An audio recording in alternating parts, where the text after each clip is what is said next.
I hate it. That's why I love wheat thins. Whole wheat, no guilt. But now there's something new. Oat thins. They have oat bran with whole oat grains. Look, you can even see them. And just like wheat thins, they're baked, not fried. That's important to me. Now, do I love these new oat thins as much as I love my wheat thins? Yeah. Am I feeling just a little guilty about that? Nah. When you want to impress someone, including yourself, think BRS Vericoats, a company that can make your home or business a place to admire, with decorative or seamless coatings for interior and exterior floors and walls, cement repair and restoration for stairs, patios, and walkways. BRS Vericoats restores acoustical ceilings to like new for less downtime and cost. Saving money for impressive work is what it's all about. Think BRS Vericoats, 651-3133. Remember taking your driver's ed class? The teacher taught you how to make a left turn, a right turn, and all the safety regulations of the road. But tell me, did he teach you how to get the Fulton Chevrolet? Fulton for great prices on Chevrolets, Cadillacs, and Geos at the intersection of Route 17M and 84. So be a safe driver and a smart buyer, and move to the head of the class with Fulton Chevrolet, Cadillac, Geo. With the RA Arrowhead Realty, your family becomes our family. And like a family, we'll take care of you. We'll protect you with our ERA Buyers and Sellers Protection Plan. You have a national connection, a multi-listing service where we can expose your home to potential buyers anywhere in the country within 6 minutes. Only ERA will agree to buy your home if we're not able to sell it. We'll also advance your equity to purchase your new home. Personal service makes the difference. Come join our family. Men who work hard need clothes that wear hard. Weber's on Boson Avenue in Middletown has been outfitting hard-working men since 1923 with brand-name clothing like Carhartt work clothes, Red Wing and Timberland boots, Levi jeans. If you're a hard-working man, Our job is to put you in the right clothes for your job. everything for a man who works or plays outdoors at Weber's in Middletown. Monticello Ford, Lincoln Mercury, and Poughkeepsie Ford have formed the Coleman Automotive Group. It should be your first choice for preferred treatment, super service, and probes for under $15,000 or lease for under $250 a month. Town cars for under $23,000 or lease for under $450 a month. Range S for under $8,500 or lease for under $165 a month. Get to Monticello Ford, Lincoln Mercury at Route 17, exit 106 right now. It's part of the Coleman Automotive Group, where we never forget you have a choice. Natural spring water is now available for home delivery and office refreshment all over the Hudson Valley from Coffee System, a local company bringing 19 years of experience to serving you. Coffee System will provide water coolers and bottled natural spring water delivery to your home or business. Spring water is delicious, helpful, and inexpensive refreshment. Have the details mailed to you by calling Coffee System of the Hudson Valley at 658-3175.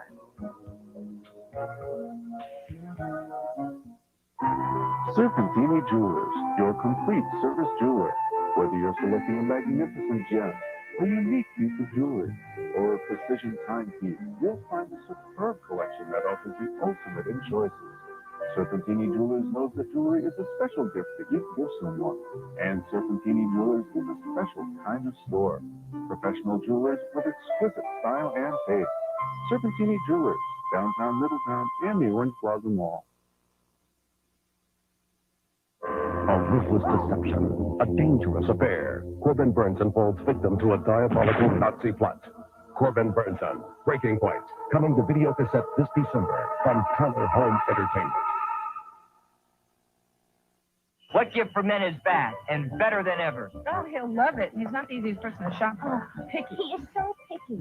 You should have seen his face when he got it last year. He was definitely getting it again. Last year, I got him a sweater. Did he like it? Oh, let's just say he'll like this even more. These shoppers have already discovered the hottest gift for men this Christmas. It's a terrific new video cassette presented by Sports Illustrated. Oh, yeah. Super duper football follies. Super duper football follies. The Super Duper Football Follies. It's 51 minutes of hilarious football fun, including a bunch of brand new super bloopers you won't find anywhere else. I mean, I even liked it. And I know what you call a humongous sports fan. It's perfect. I just couldn't believe it was free. It's free. You get the Super Duper Football Follies free with your paid gift subscription to Sports Illustrated. SI end the video? Who wouldn't want that? Just called them up. One call and you were done? Yeah.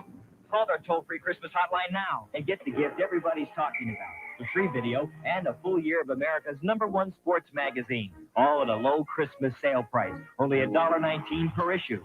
That's over 55% off the cover price. That's before Christmas. Worked for me. You'll enjoy 54 issues, including the exclusive previews, the Sportsman of the Year, plus SI's giant 35th anniversary issue with over 300 pages of covers, photos, and memories. It's yours, free. And, of course, the incredible 1990 swimsuit issue with the year's hottest swimsuits.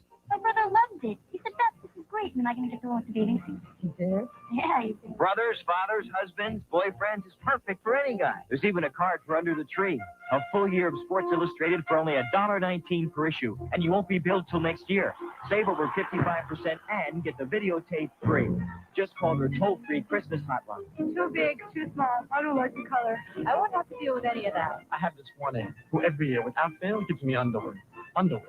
I tell her, I would love Sports Illustrated. I'm cool with the underwear.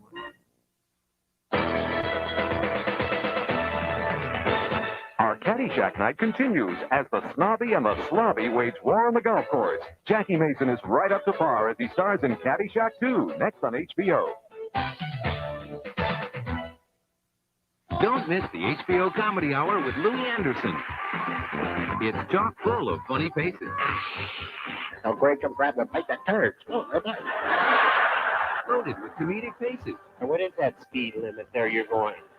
What is that going? 100, 110! All in good taste. Venison. Oh, it's delicious. The HBO Comedy Hour, Louis Anderson Comedy on Campus. Tomorrow on HBO. One night, you'll see visions.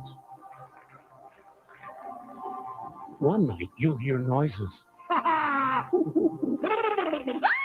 And one night, you'll see one of the 12 new comics bare their souls in the new edition of One Night Stand. Yeah, I love talking during sex. Dude. My phone bills are outrageous. Tom Parks, Diane Ford, Rick Scheidner, Ellen DeGeneres. You ever notice whenever you're with someone, they taste something that tastes bad, they always want you to taste it immediately?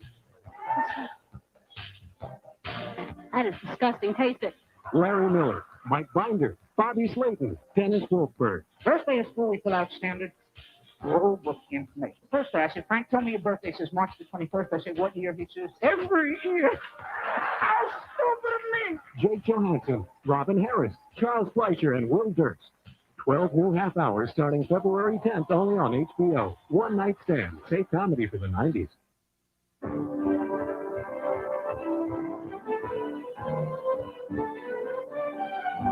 Catch the excitement of the 11th Annual ACE Award, honoring cable's best, including the 104 HBO nominees.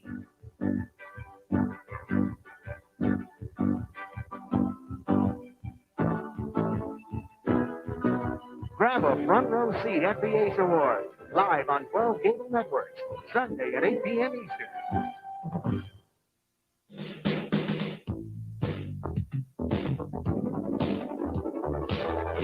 Hi, I'm Matt Lauer for HBO Entertainment News. Last week in Los Angeles, Stevie Wonder gave a benefit concert to help raise money for the Inner City Foundation for Excellence in Education. Anything that talks about schools and children, I mean, that's the future of the world. And we are parents of the world. A celebrity choir helped carry out Stevie's message about the importance of learning. What we're trying to do is provide people with the tools to function in the society. You know, provide them with some sense of self-worth, provide with them with an opportunity to grow. We can't really wait for somebody else to save the day. Our community, our people, be they Black, Hispanic, or American on many different levels, has to take responsibility for itself. Rejoice in Los Angeles raised more than $250,000 for inner city education. Now that's worth rejoicing. Frankie Valli of the famous Four Seasons is also rejoicing these days. He's back in the studio recording.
Welcome, everyone. I hope everybody's doing well. I'm still a little under the weather. I do apologize for that, folks. Still a little, I feel a little better. I feel good enough to do this, and I think I'm gonna have fun. But yeah, I mean, I can't even giggle without coughing. So yeah, it's a little rough, but we'll get through this. We'll get through this together, my friends. Absolutely, without a doubt.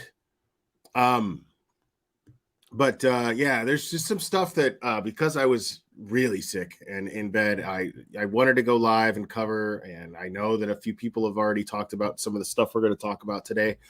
But so we're just going to kind of do it as a week recap, pretty much, and yeah, we're gonna try to have some fun here. We're gonna get through the real depressing, ugly stuff first. That's gonna be the first thing that we do, just to get it out of the way. But yeah.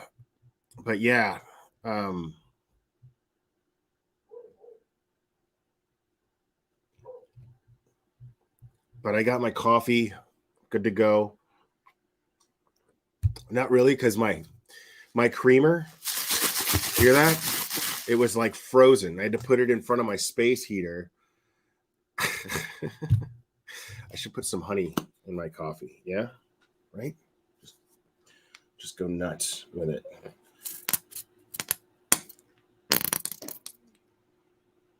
Hell yeah. Hell yeah. Stir that up.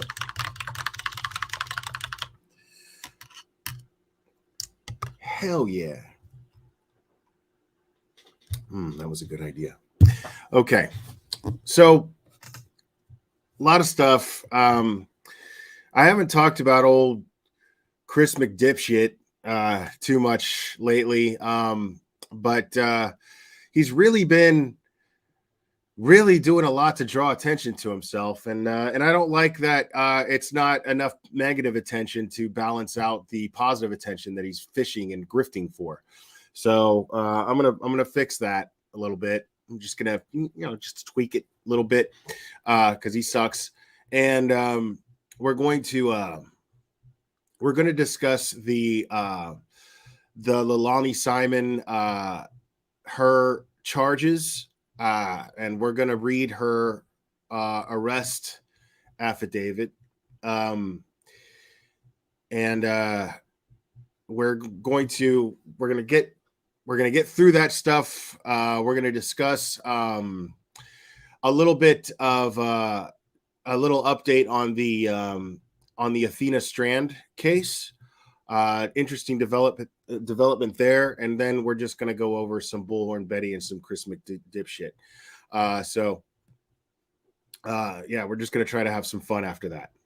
But so I'm going to go ahead and play the press release, the press conference that took place a couple of days ago regarding the Leilani Simon case. Excuse me. And we're just going to go over that arrest affidavit right after that.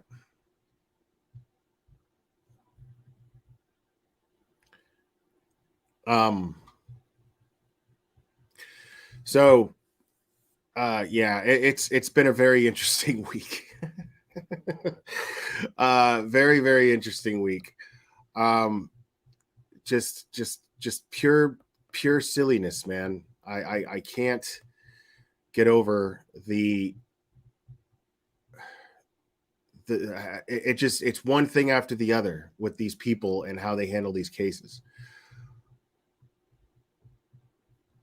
Good afternoon, everyone. As you know, my name is Shalina Jones, and I am your Chatham County District Attorney. And real quick, yeah, let me give a shout out to Grizzly True Crime. Her name I've learned recently is Gisela. But yeah, she's actually she's been saying some very kind things about me on her channel, and so I guess there are some folks that have come over from there. So I want to thank you guys for joining me. I'm glad that you guys are here. Sorry you're not getting me at 100%. You got me at about 70, maybe 65. So I'm sorry that your first impression. I'm sorry that your first impression of me is not at 100%, but I am getting over a pretty bad flu. So I appreciate you guys keeping that into consideration. But I really appreciate you guys being here. I'm here today to discuss a matter that has captured the hearts and minds of many people across our community, across the state of Georgia, and across this nation. And that is the sad and untimely death of 2-year-old baby boy Quentin Simon. Over these past few weeks, there have been photos and images that you might have seen of men and women hard at work, combing through heaps of trash, looking for just the smallest sign of what happened to baby Q, as he was affectionately known. When any person, particularly a child of tender years, is murdered, harmed, victimized, or goes missing in our community, it's a matter that calls our very humanity into question. These are the cases that keep us up at night. These are the cases that deserve justice. Before I begin, I would like to thank the fine members of law enforcement, particularly our Chatham County Police Department Police Chief, Chief Jeff Hadley. Thank you. If you'll join me here, I appreciate it. And to the rest of his team, particularly the lead investigator on this case, Detective Lemons. Chief, I want to thank you for the hard work and dedication that you devoted to this case from the very beginning. Yes, ma'am. Your department was boots on the ground, and you made this the highest priority for our county. You represented our county well, and we greatly appreciate it. To the men and women of the Chatham County Sheriff's Office, the GBI, the Department of Natural Resources, and every other, the FBI, of course, and every other law enforcement agency that devoted time, effort, and resources to searching for baby Quentin, we say thank you. These men and women were... She is most definitely. How much you guys want to bet she's going to run for mayor after she gets this conviction? She's going to throw her hat in the ring for mayor. Maybe not this term, but the next one. But she's definitely campaigning right now. I mean, not to minimize what she's saying, because what she's saying is all very, very true. But I've seen campaigning before, and this is most definitely that. Worked very long hours. I'd vote for her. Turning shifts for 6 weeks straight, working tirelessly and would not quit until Quentin's body was found. Were it not for their tireless efforts, we would not have been able to take the first step on the long road to justice as we have today. I'm standing here before you because earlier this morning, the sworn and impaneled members of our Chatham County Grand Jury returned a 19-count indictment against the mother of Quentin Simon, that is defendant Leilani Simon. Defendant Simon is charged in the indictment with 1 count of malice murder for the intentional killing or death of her son, Quentin Simon. She is also charged in counts 2 and 3 with felony murder in the death of her son.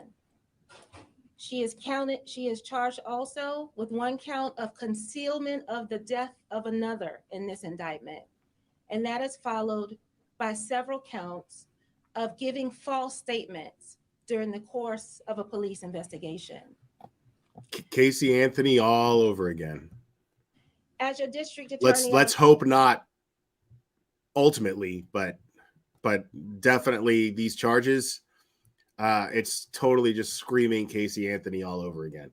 Let's just hope that she does a better job than the prosecution in Orlando, Florida, does or did. Attorney, I realize that this matter is really important to our community and also to the inquiring minds both here and beyond our community that want to know what happened to baby Quentin and how it happened. That curiosity is not lost I'm on pretty me. sure J-Dub with However, designs. there's more evidence that may be revealed during the course of this investigation.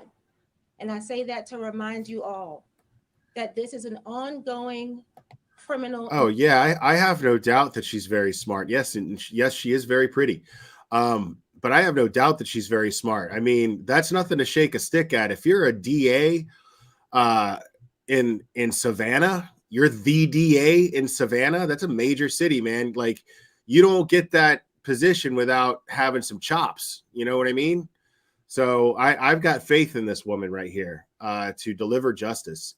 I definitely do. Criminal investigation.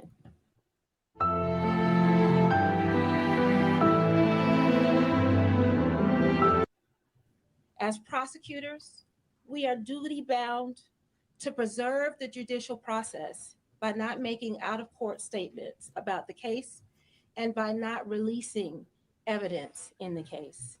I want you to know that this is not about hiding anything, and our goal is always to be transparent with the members of the public.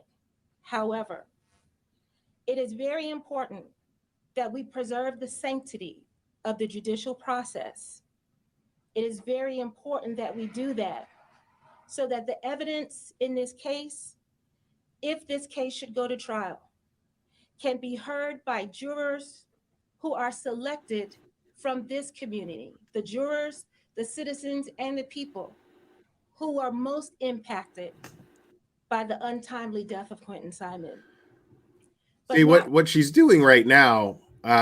Let's keep in mind, folks, what she's doing right now is basically presenting and coming to fruition of what we were saying while Strangler Betty and dipshit Dolly were out there in Savannah causing a ruckus and trashing them, saying that they weren't doing their jobs and saying that they were wasting time and they were incompetent investigators.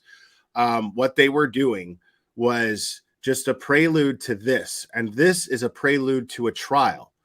Okay, that may not happen. Let's hope that doesn't happen. Let's hope that Leilani Simon has an attorney that, well, we already know that's not true, because apparently her attorney has publicly said, her public defender has publicly said that they plan on fighting this, and that she's innocent. We know she's not. I mean, as far as a court of law goes, okay, it's going to be up to them to prove that she is guilty.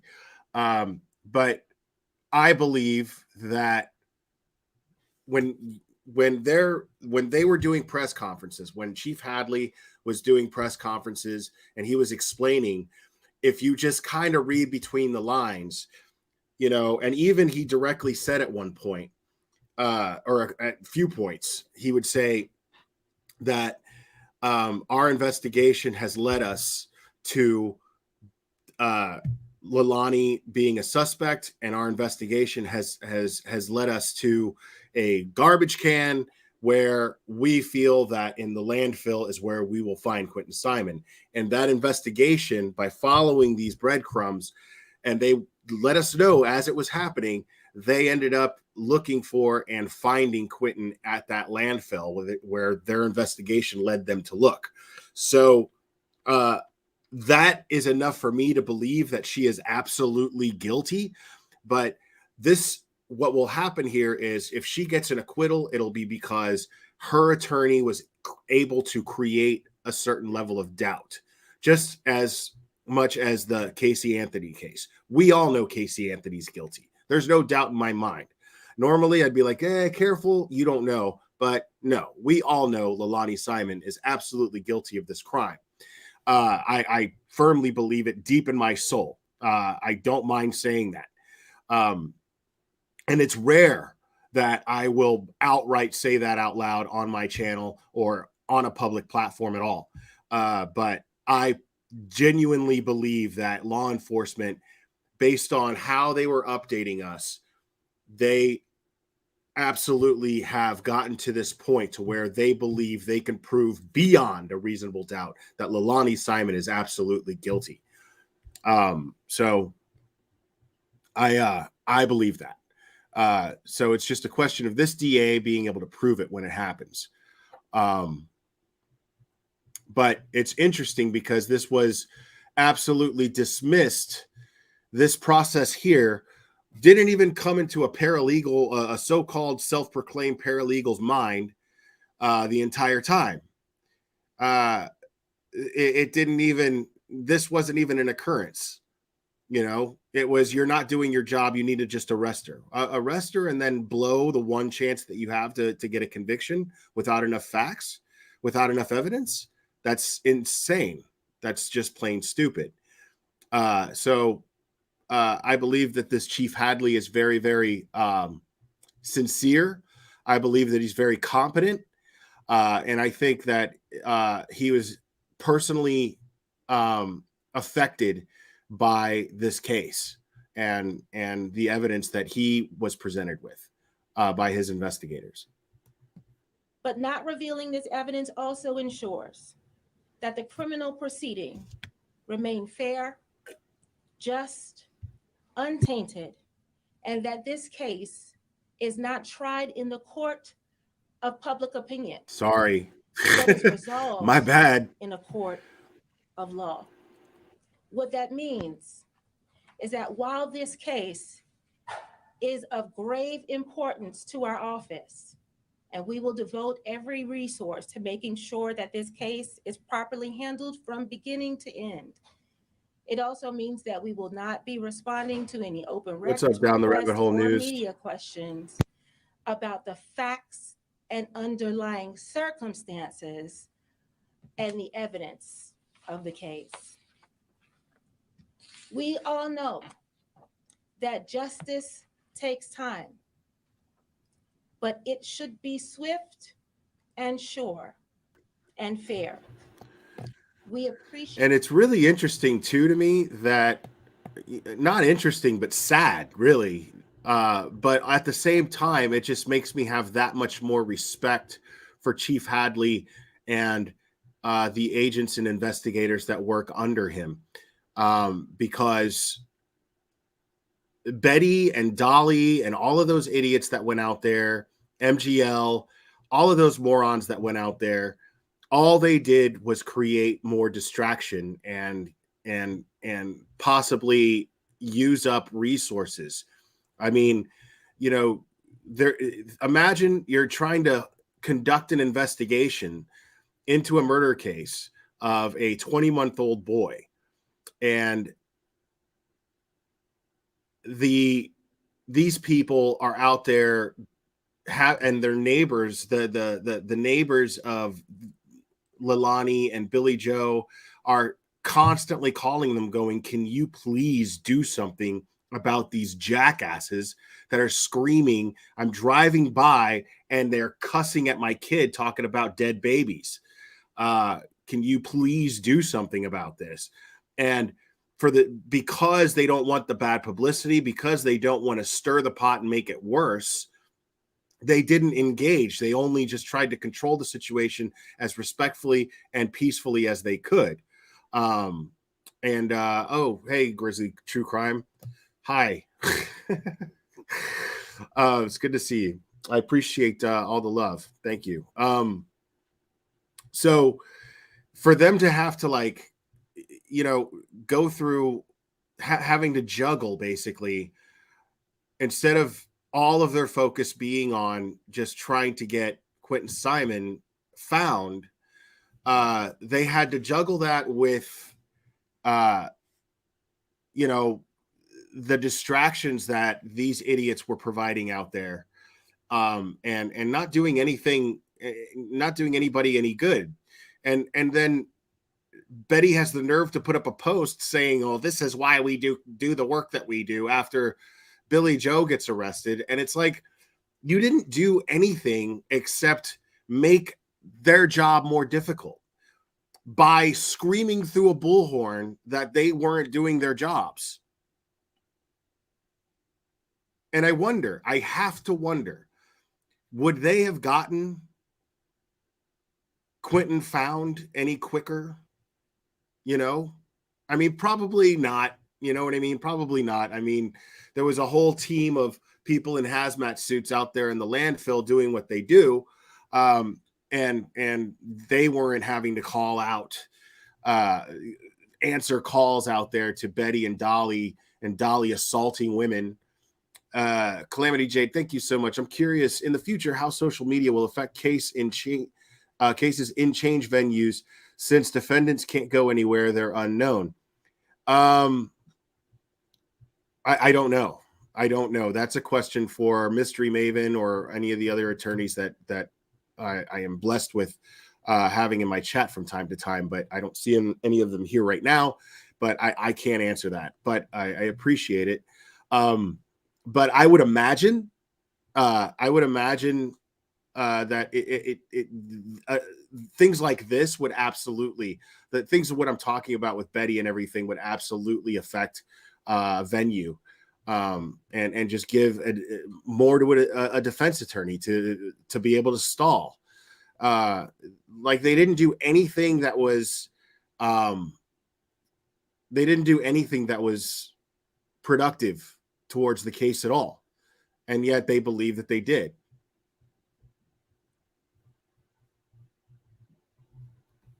Appreciate the time and your time and patience with us in this matter as we continue to pursue justice for baby Quentin Simon and for the citizens of Chatham County.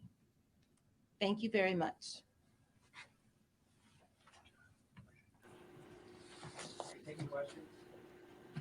Depends on what questions you have. Agape Love, thank you for the super sticker. Appreciate that. Yet. That means that as of now, it is still a matter of public record. You can obtain a copy of that indictment from the office of the Superior Court Clerk. I know there's only so much you can release, but from the evidence that you've had a chance to look at, is there anything you can tell us that really stuck out to you? What was the most shocking to you just from a human point of view? Well, I would generally say, not about this case, but in general, whenever we have a death of a child of tender years, in this case, as I said, Quentin Simon was 2 years old, that's something that is just going to stick in your mind. As a prosecutor, that's something that keeps me up at night. And that is what's going to keep me and the rest of this office pursuing justice in this case. I love, she's good because I love her choice of words. Tender years, a child in such tender years. People don't realize, but those are little things that really make up for a person standing at a podium in her position to look really good. Because it's absolutely a very, very unique and empathetic way of describing little baby 20-month-old Simon or Quentin Simon. But then Simon still has a petition to take her bond hearing to Superior Court. Is that something that surprises you, or is she where she needs to be? Well, I think that would be a better question that's reserved for her defense counsel. I am not surprised by any moves that the defendants do and don't make. My job is to make sure that we stand ready to respond to whatever move they make. And so should she request a bond hearing, my office will be ready. I wonder if she's going to actually handle the case. Like, will she be running point for the prosecution herself, or is she going to assign an ADA to handle the case? I'm pretty sure a case this, I would think that a case this high profile, she would want to handle herself. I hope she does, but I trust that she would also assign someone that is perfectly capable of doing so. Can you share with us why Mr. Joe was jailed? Can you repeat the question? Can you share with us why Billy Joe was jailed? That's a separate legal matter that's still under investigation. I'm not at liberty to discuss that matter at this time. And you may not be able to answer this question either, but what resulted in the contempt charges for this? With Create Studio Pro, you can create amazing 3D character explainers just... Shut up. What's the question? What resulted in the contempt charges? Are you asking what caused the contempt? Yeah. She's like, yo, dude, at liberty to discuss that. you just heard me. In your course of prosecution here, you have 3 murder charges for 1 victim. Can you talk about it? Just explain to the general public why that happens, the difference in malice murder and the 2 counts of felony murder? Prosecutors often develop different theories of a case and how a murder Well, may or no, may tiny not have tumbleweed. occurred. I get it. I mean, it comes off that way, but I think the smirk was just like, I know what you're doing, dude, because the dude that just asked me a question asked me the same exact question, and I just said that I couldn't answer it. So nice try, buddy. I think that's more what the smirk is in nature of. Bubbles, welcome. Thank you so much. Occurred. It is not uncommon for us in murder cases, and you'll see this in our other indictments, to charge murder in a number of different ways.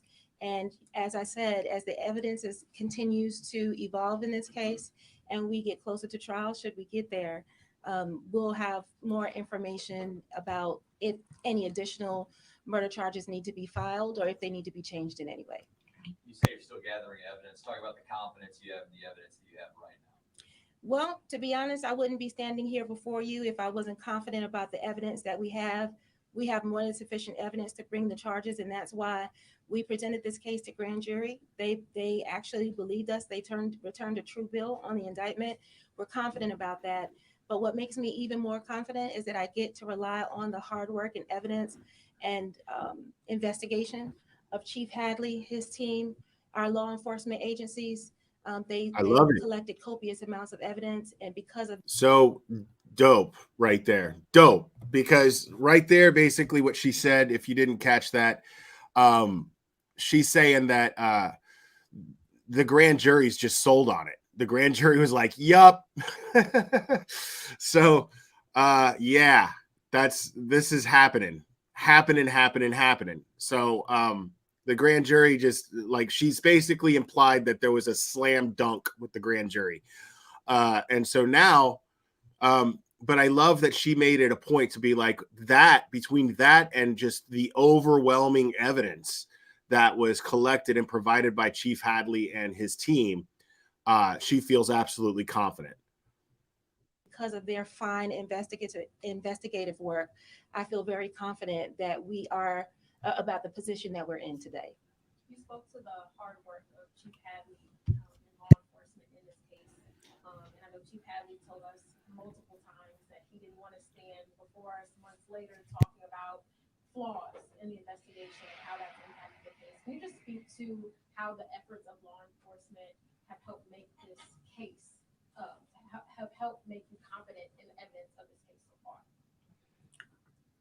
Well, I would say that the evidence that was produced by law enforcement, the good thing is that we had a number of different law enforcement agencies coming together and pooling their information and resources. I am very proud of the work of the lead detective on this case, who was absolutely solid from beginning to end. And, that's something that you pick up when you're a prosecutor and examining evidence and case files and working with detectives. Also, we have one of our top-notch prosecutors. All of our prosecutors in this office are top-notch, but we have one of our top-notch prosecutors who specializes in these kinds of cases and crimes against children. And we can pretty much count on, folks, that this will be streamed, if not televised, that this case will definitely be streamed. This is not a federal case, so I'm sure the media will be allowed in this courtroom. Against children who reviewed the case day and night. So, those kinds of things build our confidence in moving forward with the charge. Do we have any information or update information about the boyfriend who was home at the time? We have information about that, but again, that's not anything that I'm going to reveal right now, as I can't talk about the underlying facts and circumstances. I'm sorry, I wish I could. I know you want to know, but Now, I'm just speculating here, but when she says that, let's listen to that one more time.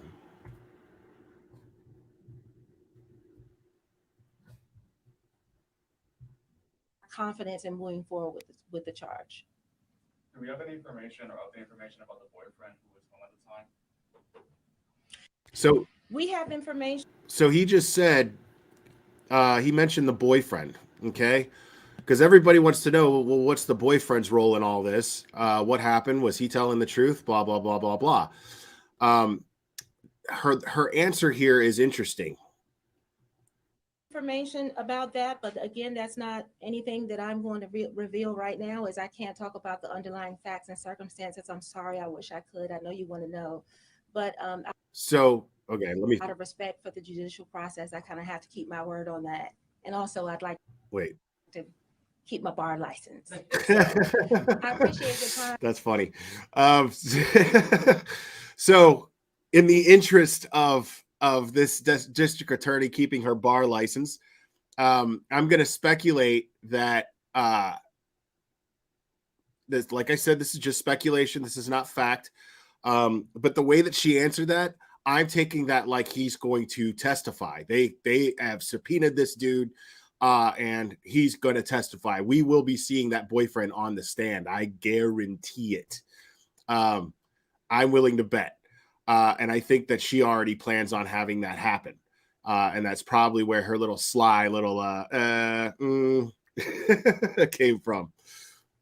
Your time and attention. Thank you for coming out this afternoon. We will continue to keep you posted as necessary. Thank you, and thank you to the citizens of Chatham County. All right, so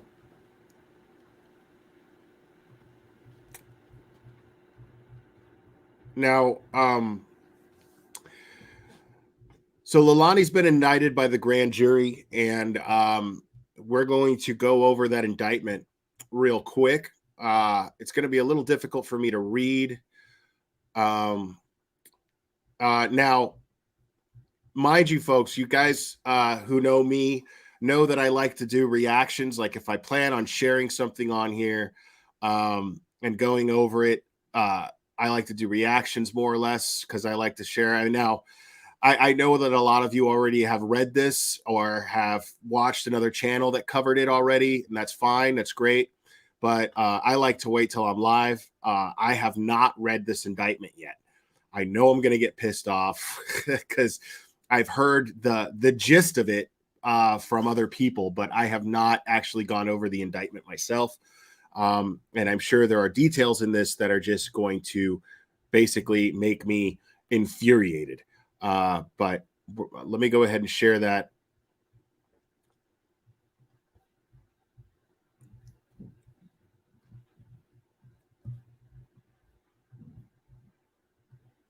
All right. So this is just the official. Oops. So these are all the counts. You've got count 1, malice murder. And they all basically say the same thing in the name of the behalf of the citizens of the state of Georgia. Charge and accuse Leilani Marie Simon with the offense of malice murder. For that, the said. Now I apologize, folks, because the print is really small and I have a heart. There we go. I mean, I'll blow it up just for this, but I'm not going to read every single one of these because they all say the same thing. They have to. But I'll just read the charges. That the said Leilani Marie Simon in the county of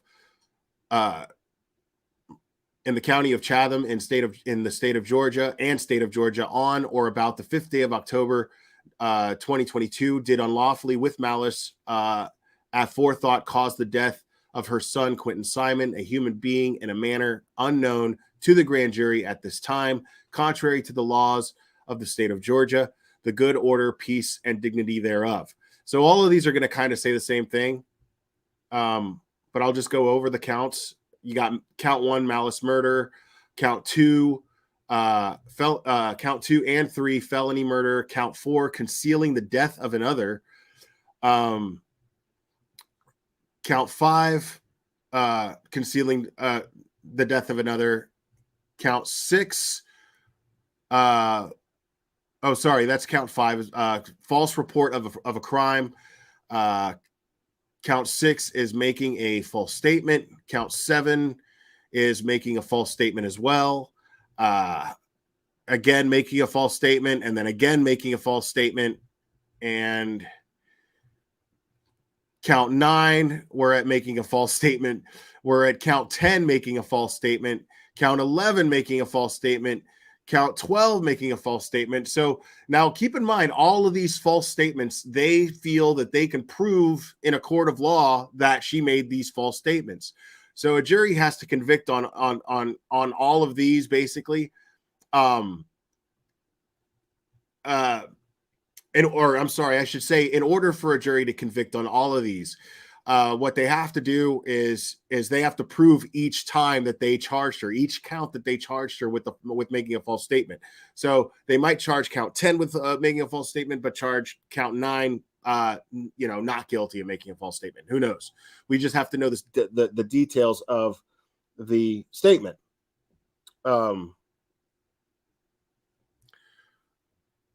And yeah, there's just all these up to like count 15 making a false statement. It goes all the way up. I mean, count 8 all the way up to count 18 of making a false statement. All of these are making false statements. So,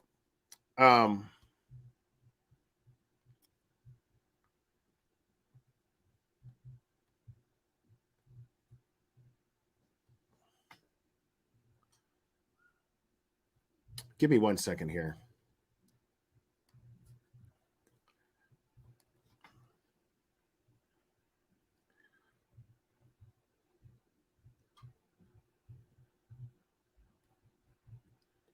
Okay, so this does not have what I thought it would have, which is, okay, no, it does. Okay, so I'm going to start reading all of these. I'm going to start reading all of these because I thought they all said the same thing. So,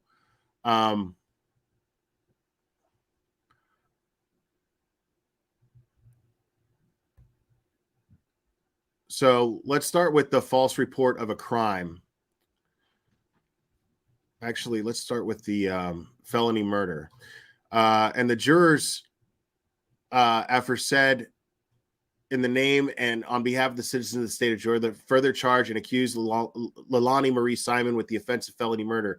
For that, the said Leilani Marie Simon in the county Chatham in state of Georgia, on or about the 5th day of October 2022, did commit the offense of aggravated assault in violation of felony, and that accused did make an assault upon the person of her son, Quentin Simon, with an object that when used offensively against a person did result in serious bodily injury. The nature of the object being unknown to the grand jury at this time, and the accused did in the commission of this offense cause Quentin's death, contrary to the laws of the state of Georgia, in good order, peace, and dignity thereof. Now, that tells me that they don't have a murder weapon, but they probably don't need one. And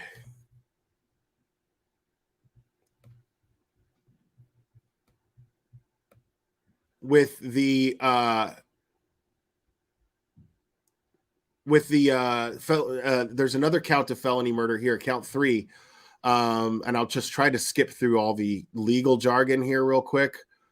So on or about the 5th day of October 2022, did commit the offense of cruelty to a child in the first degree in violation of OCGA 16-5-70, in that the accused did maliciously cause her son, Quentin Simon, a human being and a child under the age of 18 years, cruel and excessive physical pain in a matter unknown to the grand jury at this time. And the accused did in this commission of this offense cause Quentin's death, contrary to the laws of state of Georgia, the good order, peace, and dignity thereof. And then there's the concealing the death of another. And the jurors, sorry, I can't like scroll with these. It's such a pain. So what I'm going to do something a little different here.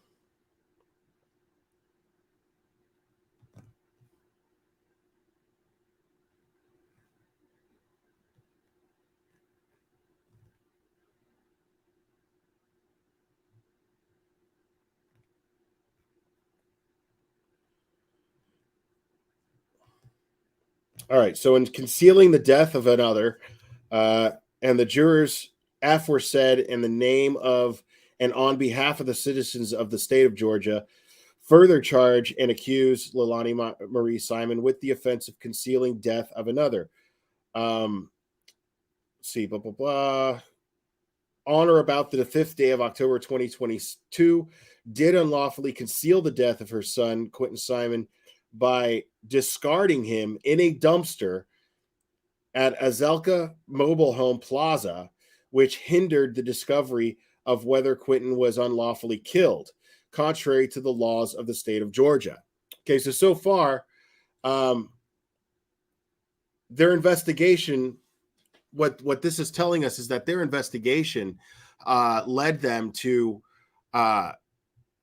Quentin being in a dumpster. Now, if we remember, there was the text messages coming from Billy Joe to somebody else, and Billy Joe was explaining to somebody, "Oh my God, she killed my grandbaby and threw her in a dumpster," or something to that effect, which we went over on this channel. Now, so it turns out that was absolutely true. Well, at least according to law enforcement in their investigation. Now, again, this is why I don't mind, and this is one of those rare cases where I don't mind saying that I believe Leilani to absolutely be guilty, simply because Billy Joe is out of town, and Leilani's the one that they placed under arrest, and when you think about how public they were in the way that they were explaining how their investigation was going, you could read between the lines, and you could tell that they started putting things together, a timeline more or less of what happened. And then their investigation ultimately led them to Quentin's body, where they knew they would find him. And they absolutely found him where their investigation led them to him. So I absolutely think that she's totally guilty.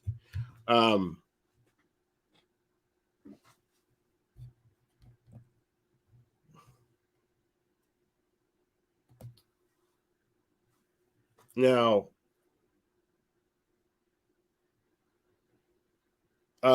count 4 is concealing the death of another, and I think we're going to get to the juicy stuff when it's the false statement, false report of a crime, and false statements. Like I said, I'm going to try to skip through the legal jargon. So on or about the 5th day of October 2022, Leilani Simon did unlawfully conceal the death of her son, Quentin Simon, by discarding him in a dumpster at, I want to pronounce this right, Azalea Mobile Home Plaza, which hindered the discovery of whether Quentin was unlawfully killed, contrary to the laws of state of Georgia, the good order, peace, and dignity thereof. Now, count 5 is false report of a crime.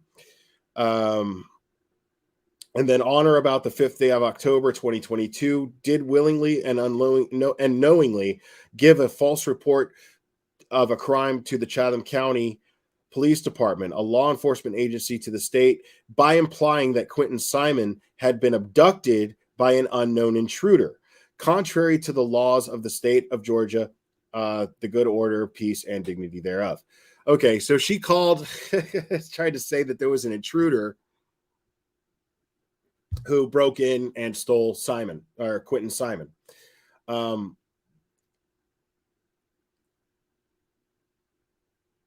then there's count 6, making a false statement. and then on or about the 5th day of October 2022, did knowingly and willingly make a false statement to Marion Lemons of the Chatham County Police Department and Bradford Snyder of the Federal Bureau of Investigation. Law enforcement officers engaged in the lawful discharge of their official duties.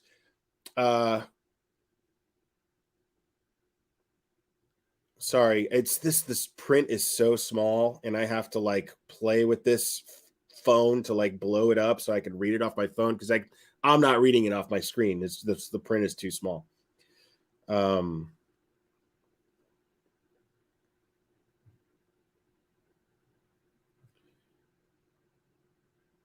Okay, yeah, so it doesn't really say what she said there. Count 7. Let's see if it says what they said there. No, it says the same thing. And then count 8.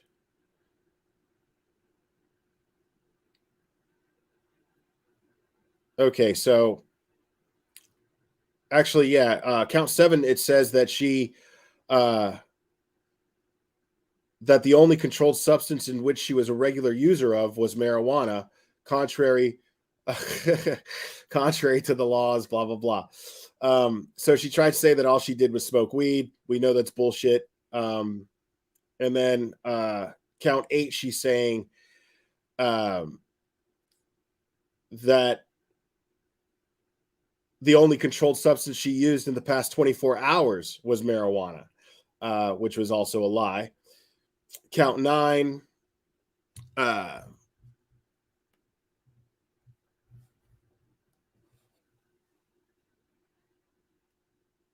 Let's see.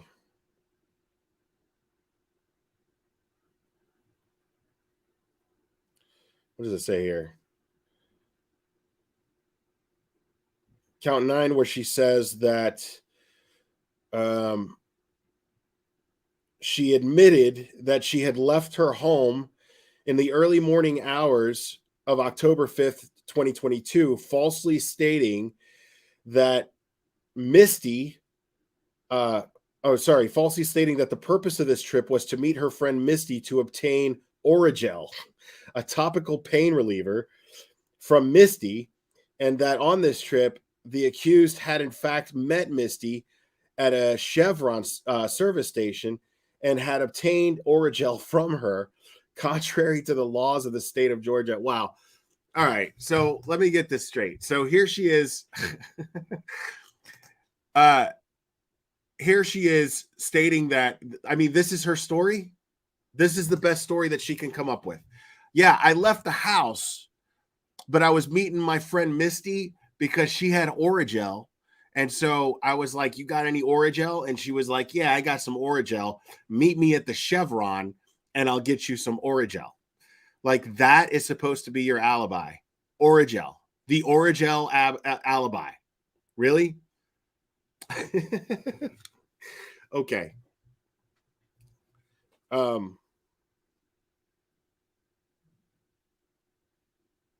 Unreal, man.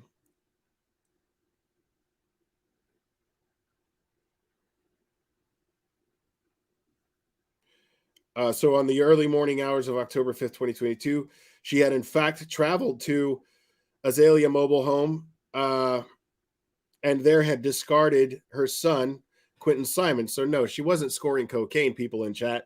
She was dumping Quentin, according to law enforcement here in their investigation. And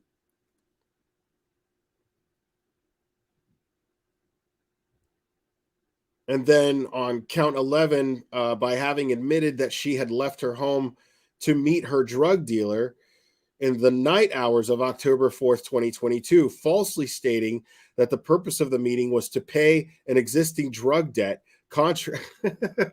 No, listen, I wasn't going to go score drugs, folks.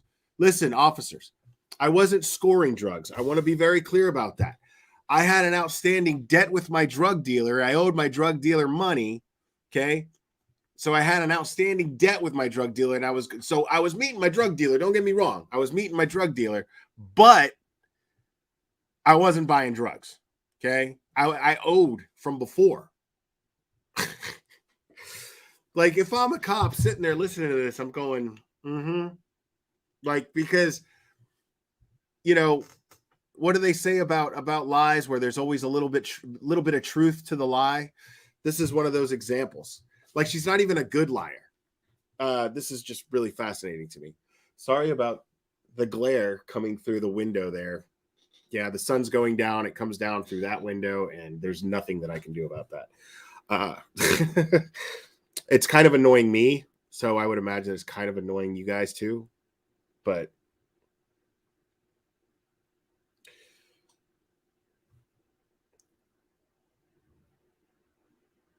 so count 12 here says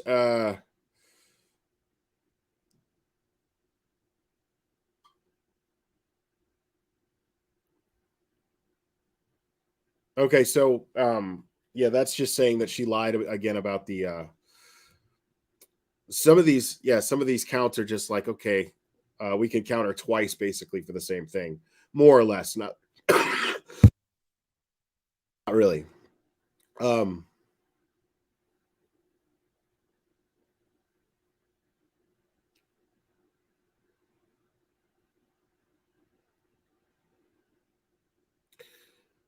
uh Engaged in lawful discharge of her official duties, investigating blah blah blah, a matter within the jurisdiction uh of the Chatham County Police Department, a department of the federal. Wait. Okay, so on the night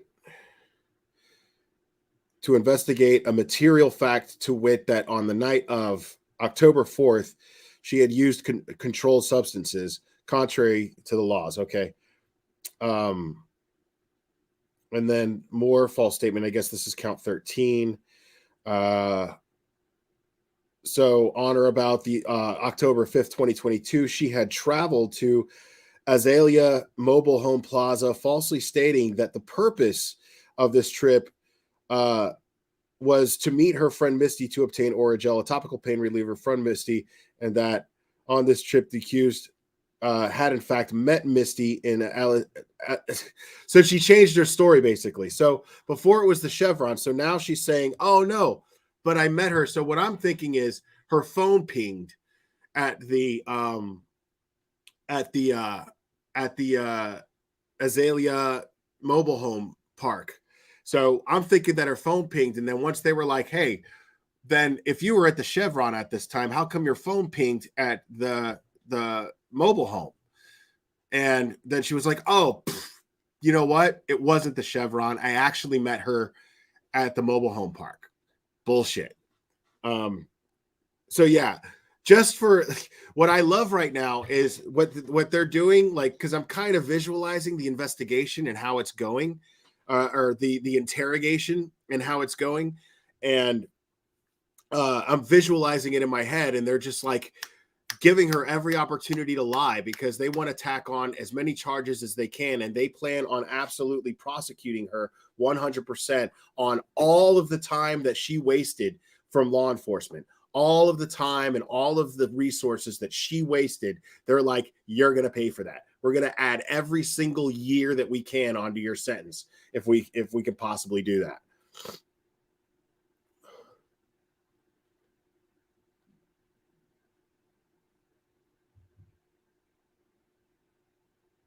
And then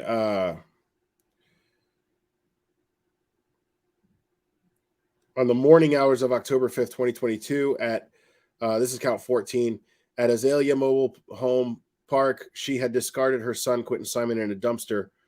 I mean, wasn't she already charged with that? I don't know the law very well. So I guess, yeah, these are different dates. So that's how this is. So each time that they sat down with her, so on count 14, it was October 8th that they sat down with her. She lied. They caught her on that lie. So they're charging her for wasting their time on October 8th. Count 15 is October 12th, where she lied again and said that she was to meet her friend Misty to obtain Oragel at the as Azalea Mobile Home. So each time that she told the same lie, they could charge her each time. So that's basically what these are, just separate occasions where she told some of the same lies, and they were just like, fuck that. Every time that she lied, we're going to charge her. So all of these are false statements.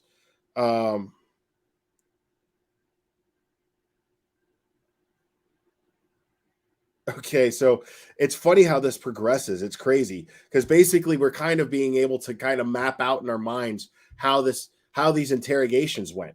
They investigate, they ask her questions. So she was suspect the whole time. That's what this is telling us. They suspected her the whole time. They just didn't make it public right away. But here she is. Once they got enough, they're like, "Yep, she's our suspect." This is while or just before BHB and all these people showed up to Chatham County, to Savannah, and so I'm thinking right around the 12th. I don't know exactly what date, but I think it was between the 8th and the 12th is when they actually announced that she was their suspect. So it's interesting that we're kind of getting a blueprint, more or less, a very loose blueprint of how their investigation went on here, and how and their interrogating of or interviewing, I should say. I don't think it was much of an interrogation, just interviewing her and catching her on lies. So you've got Snyder and Solomon of the FBI. And they're interviewing her on the 12th. And on the 12th, they say that she admitted that she had left her home in the early morning for the purpose of this trip was to meet her friend Misty to obtain Oragel. So she says the same lie again on count 15. And count 16, this was on the 12th date. Again, that same interview. And then she admitted that she had left her home in the early morning of October 5th, 2022, and had traveled to Azalea Mobile Home Plaza, falsely stating that Misty on that trip, or of this trip, was to meet Missy to obtain Oragel topical pain reliever. So she just kept on lying. So every time she lied, like, they charged her, which I think is really funny that they could do that. And so, on the 12th here again, this is where things get a little bit more interesting. The Department of, or sorry, the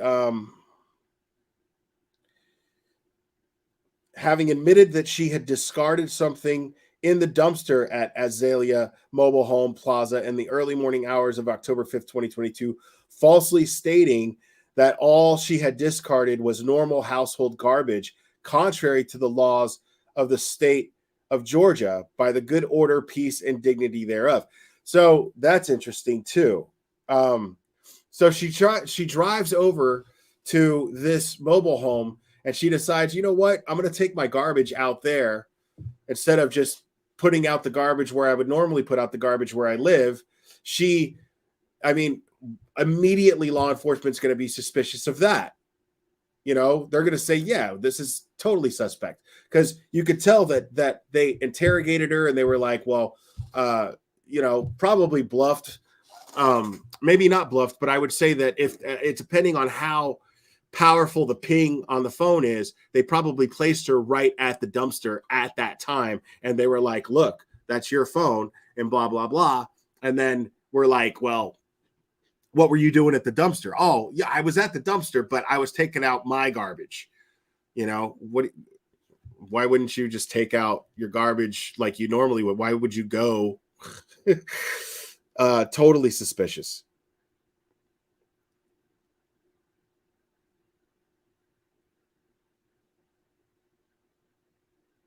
And then count 17, same interrogation on the 12th.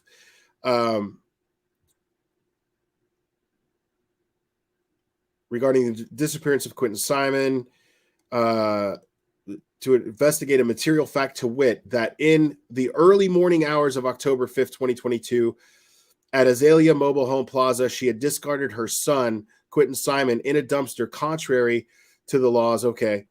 And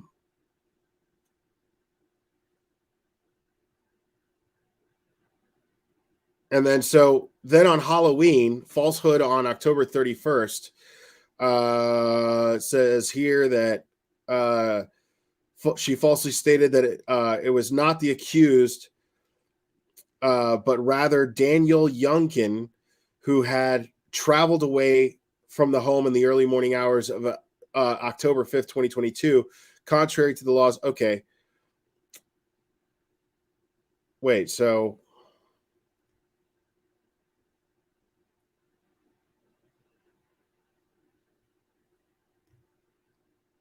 huh.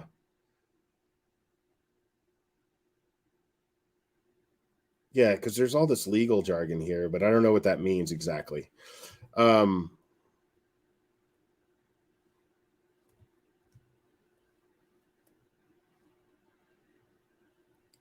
So this is all October 31st as well.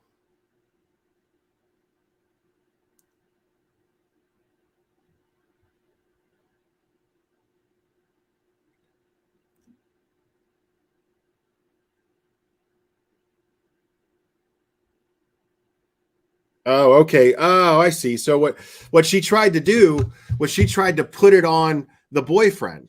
She tried to throw him under the bus and blame him. She was like, it wasn't me that actually left on the morning of the 5th.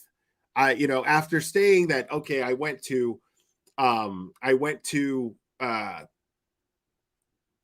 camera on the dumpster. Who puts cameras on a dumpster? I don't know about that. Maybe, I don't know. Maybe you're right. I have no idea. But she went from saying, okay, well, I was meeting my friend at the Chevron to get some Orajel. Then it was like, no, I didn't meet her at the Chevron. I met her at the trailer park and to get the Orajel. And then she says, well, okay, I wasn't meeting my friend for Orajel. I was meeting my drug dealer, but I wasn't buying drugs. I was paying a past debt that I owed my drug dealer. Okay. And then it was, okay, well, I took my garbage with me because I guess she's placed at the dumpster. And then they're like, well, no, yeah, I was just throwing out regular garbage, which why in the hell would you do that in the first place? Then she says, well, it wasn't even me. It was my boyfriend. He's the one that went and met. So that explains all of my inconsistencies for my story because I love him and I'm trying to protect him. Bullshit. Because I'm sure dude has an alibi. I'm sure they checked him out like way early on.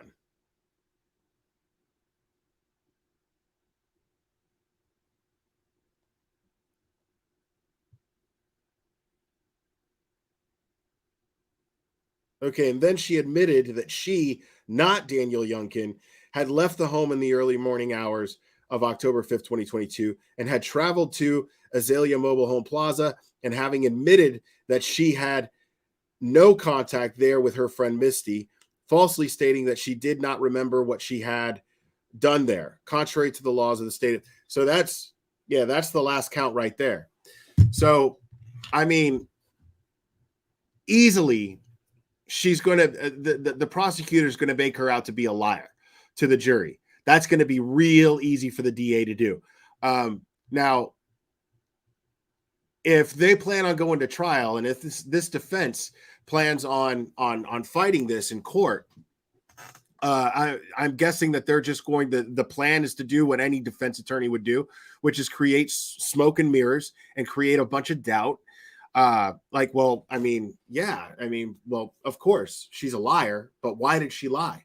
To protect the boyfriend. Blah, blah, blah, blah, blah. Bullshit. And so I think that that's probably the direction that the defense is probably going to go. If I had to imagine based on what we just read right here, that I read very poorly, I apologize. Thank you guys for your patience for that, by the way. Yeah, I'm quite certain that at least the way that I'm playing it out in my head, the defense, what they're going to try to do is try to create the doubt. There's already, I mean, it's interesting how that happens. I find that fascinating how it happens to where a liar, just someone being inconsistent with their story, is enough for a defense attorney to use sometimes to create doubt in a jury, because the jury is not going to know what to believe. I don't know. I don't know what the truth. I don't know what the truth is. You know, if they can't say, hey, this is what happened, you know, but I'm pretty sure that they wouldn't charge her with, you know, making false statements as many times as they did, all those counts of false statements, unless they could prove, unless they had the phone pings, unless they had probably camera footage of her somewhere, of her car, because none of that shit's going to come out until the trial. We're not going to know any of that stuff that they're going to have. But I'm gathering in my mind that they probably have an airtight case. I would assume so. They were doing exactly what we were talking about while Blowhard, Strangler Betty, and dipshit Dolly were out there causing a ruckus, causing distractions, making a scene, insulting this chief of police, criticizing his methods and his integrity. All the while, what they were doing was building what they believed to be an absolutely airtight case.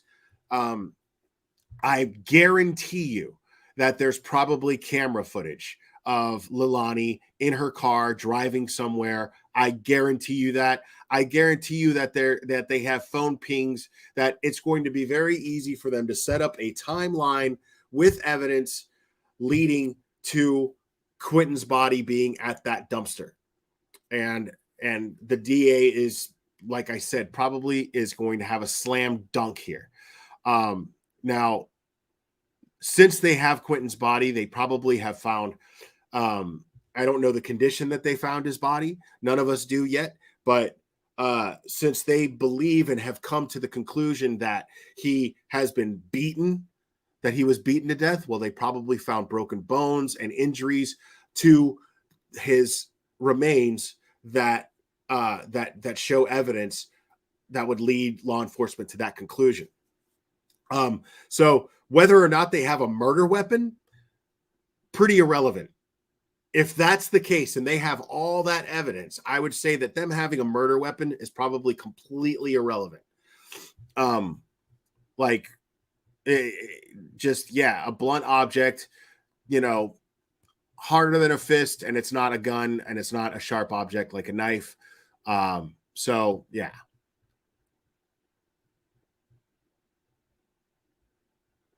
Yeah, Nicole Pratt, I'm in agreement with you. I'm pretty sure, I would think that they know what happened. I don't think that they need to have the murder weapon in order to get a conviction here, based on what they're looking at here. So yeah, I guess we'll just have to wait, find out when she is going to get a court date. Now, moving on to the Athena Strand case, that's pretty open and shut too. They got a confession. For those of you who don't know, Athena Strand was, I believe she was 7 years old, and she was kidnapped from her own property, from the front of her own property, by some douchebag that was a contract driver for FedEx. They managed to arrest him and get a confession from him saying that he killed her. We don't know the details of how he did it, or if there was, God forbid, any other type of assault. I really hope there's not. But I believe that they have. I mean, the Texas Rangers don't play, man. So, but we also saw recently a press conference given by Athena's mother and by her attorney, and it turns out that we all kind of came to the conclusion that she probably is going to file some civil action against FedEx, or at least the contract company that FedEx contracts through. But we also have here, it turns out, very interesting detail here. It turns out that Athena's dad, Jacob, has filed a lawsuit against that company. And I've got that here. And I'm not going to really read all that. It's actually, even though it's a little easier to read. And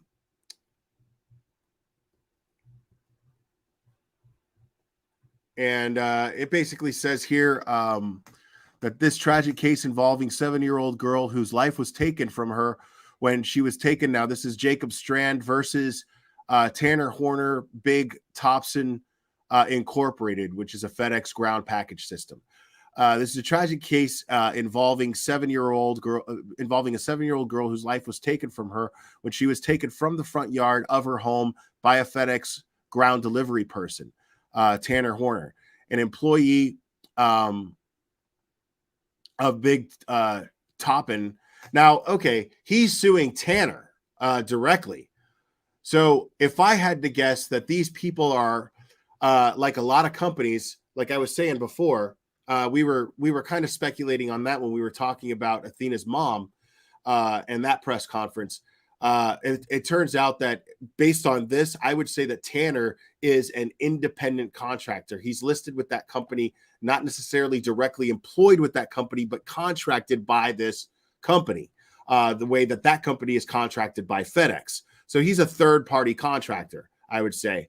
And so this is against Tanner Horner directly, but the company that he represents as well. So I guess she's suing them both, but she's suing him directly.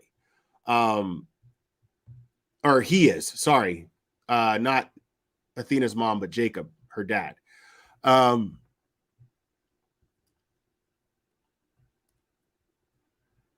So Tanner Horner, an employee of the Big Toppin Incorporated and or FedEx Ground, drove along a predetermined route set by Big Toppin Incorporated and FedEx Ground to deliver a package to Athena's home. Athena was playing in the front yard during the delivery. During the delivery, Mr. Horner hit Athena with his FedEx van. Mr. Horner, while wearing a FedEx uniform, either took Athena into the van or enticed her to enter the van. Mr. Horner stated after the arrest that Athena was not seriously hurt during the delivery. Mr. Horner told law enforcement that he was concerned Athena would report that she had been hit by the FedEx van. Mr. Horner told law enforcement that while Athena was in his FedEx vehicle, he tried to break Athena's neck, failed, and then strangled her until she died. Mr. Horner then drove Athena's body in his FedEx truck and concealed Athena's body in a remote area. Mr. Horner told law enforcement that he killed Athena because he was worried about Athena, or worried that Athena would tell her dad and that she had been hit by the FedEx vehicle. Now, I want to be very clear about something here. This is not an official affidavit of the crime. This is not his arrest affidavit. This is just the grounds in which Jacob's lawyer feels like they can sue. I want to be very, very clear about that. That's very important.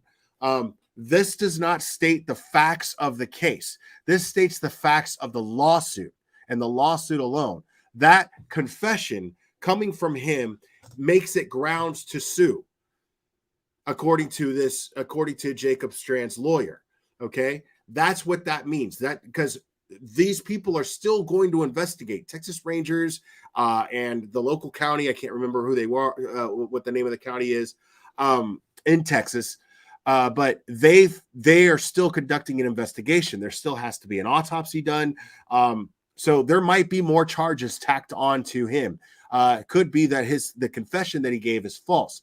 It's just that the confession that he did give seems to be grounds enough to sue. Just his confession alone. So him admitting on paper that he hit her with the FedEx truck and then tried to break her neck while he was on the clock, while he was employed with this FedEx contract company, well, that makes him liable. But this is not an official thing regarding the actual crime. Okay, that those facts have still yet to actually come. All we have right now is some details of this dude's confession.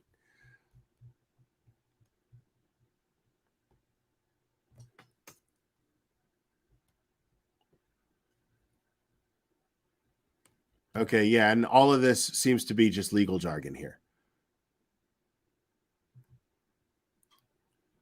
Yeah, jurisdiction and venue and blah, blah, blah. Okay, so now we have, this is different. Okay, now we're getting into, so the statement of the facts. Athena Strand was a 7-year-old girl. She lived with both her father, Jacob Strand, and her mother, Madeline Gandy. Jacob and Madeline had divorced and shared custody of Athena. Jacob and Madeline are the sole beneficiaries under the Texas wrongful death statute. On November 30th, 2022, in the afternoon, Athena was playing in the front yard of, Athena was playing in the front yard of her home in Paradise, Texas. At 1841 hours, Athena's stepmother and Jacob's wife, Elizabeth Strand, called 911 to report that Athena was missing. An extensive search was undertaken to find Athena. Wise County Sheriff's deputies learned that FedEx Ground had delivered a package to Athena's home around the time Athena went missing. Wise County Sheriff's deputies learned that the FedEx Ground route that Athena's home was on was serviced by Big Toppin Incorporated. Law enforcement was able to obtain video from FedEx Ground, from the FedEx Ground van that had made the delivery to Athena's home. An FBI employee viewed the video and was able to discern that the driver of the FedEx Ground vehicle had taken a young girl matching Athena's appearance into the FedEx Ground vehicle. Law enforcement located defendant Horner, Mirandized him, and interviewed him. Defendant Horner stated that when he was backing up his FedEx Ground vehicle, he accidentally hit Athena with his vehicle. Defendant Horner stated that Athena was not seriously injured by the FedEx vehicle. Defendant Horner stated that he panicked after hitting Athena with the FedEx Ground vehicle and put Athena in his FedEx Ground vehicle. Defendant Horner stated Athena was alive when he placed her in the FedEx vehicle. Defendant said Athena was talking to him. Defendant Horner said that he tried to break Athena's neck, failed to do so, and then strangled her to death in the back of the FedEx Ground. Jesus Christ.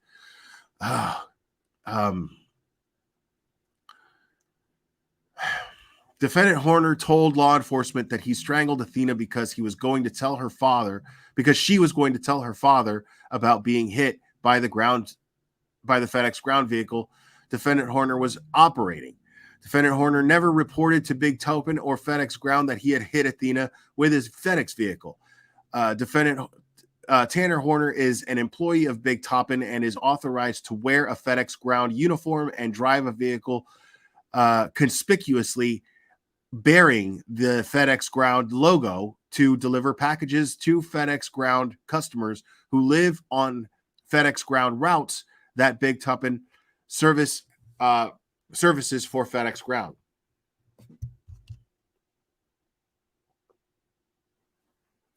FedEx Ground retains significant control over the specific manner in which Big Toppin and the employees and the contractors deliver FedEx Ground packages and maintains significant control over Big Toppin and its employees. FedEx Ground delivery drivers have recently committed numerous assaults, rapes, and murders of persons across the country. Whoa. In each of these cases, FedEx stated that they were applied in 2021, and New York delivery driver lured teenagers into his FedEx delivery vehicle and sexually assaulted the teenagers. In 2022, a FedEx driver located in Utoka, New York, murdered a woman in his route and burned her house to the ground. In March of 2022, a FedEx driver in Connecticut broke into a woman's home on his route and held her at gunpoint. On December 22nd, 2021, a FedEx ground driver in North Carolina was charged with breaking into homes along his FedEx driving route. Stolen jewelry and guns were located at the driver's FedEx ground vehicle. Jesus, man. They're trying to make FedEx drivers out to be just a total menace here, dude. In this case, FedEx spokeswoman addressed the media as follows. Words cannot describe our shock and sorrow at the report surrounding this tragic event. FedEx had continued their normal business operating, although it is clear that their current efforts, if any, to ensure that they are not putting dangerous persons in a position of trust wearing FedEx uniforms, driving FedEx branded vehicles, and sending them to the doorsteps of the homes of nearly every person in America is woefully inadequate to avoid endangering the public. Wow, that's interesting. So that weak-ass statement that I posted in community when this happened, that weak-ass statement, they're trying to charge FedEx with that because at no point in that weak-ass statement did they say something like, oh, well, they didn't say anything to the effect of, well, we're going to look into this matter and we're going to start taking measures to make sure that our FedEx customers are held to the highest standard of safety and our employees are vetted to the highest standard of vetting and blah, blah, blah, blah. They said nothing of the sort. They were just like, our hearts go out to the victims. Yeah, have a nice day. Merry Christmas, blah, blah, blah. They didn't even say all that. They were just like, our hearts go out to the victims. Sorry. That's all they said. That pissed off Mr. Jacob Strand here, and understandably so.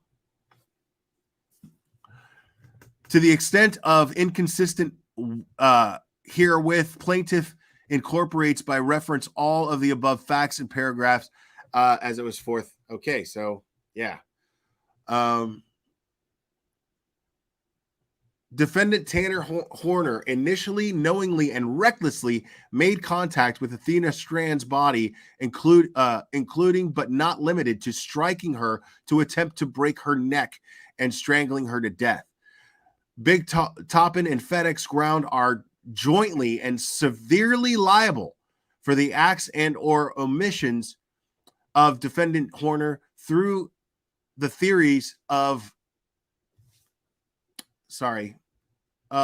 respondent superior, ostensible agency. God, I could have never have been a lawyer. An actual agency and other agency principles. Defendant Horner's wrongful conduct resulted in the following damages: past and future medical and burial expenses, past and future pain and suffering, past and future mental anguish, past and future and earning capacity, past and future lost income, past and future loss of, of consortium, past and future loss of society and companionship, past and future loss of enjoyment of life. In addition to each of these damages, plaintiff also seeks prejudgment and post-judgment interest as well as compensable court costs. Wow, okay. To the extent not inconsistent herewith, plaintiffs incorporate by reference all of the above facts and paragraphs if set to fully herein. Big Topson and FedEx, I've been saying it wrong. Big Topson, or Big Topson, I'm not sure. Big Topspin. Sorry, Big Topspin and FedEx Ground each had duty to exercise ordinary care, that is, to do what a person of ordinary prudence would have done under the same or similar circumstances. Big Topspin and FedEx Ground did not use the degree of care that would be used by a person in ordinary prudence under the same and similar circumstances. Okay, I want to get to the amount that they're looking for. Like, what are they suing for? I'm trying to get to a number here, folks. I mean, we know the gist here because I want to keep this moving too. What is the amount that they're suing for?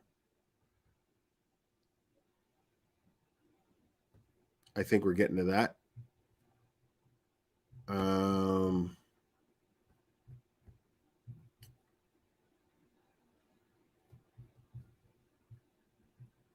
The jury demand.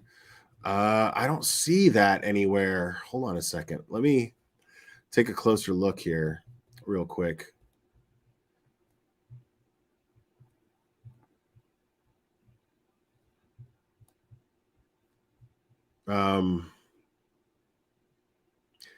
Yeah, it just doesn't say. Or maybe I'm just reading it wrong because I'm not a lawyer. I don't know how to read these things.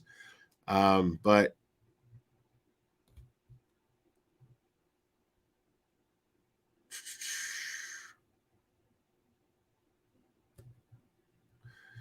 I guess they just haven't filed the amount yet. They probably just haven't established the amount. So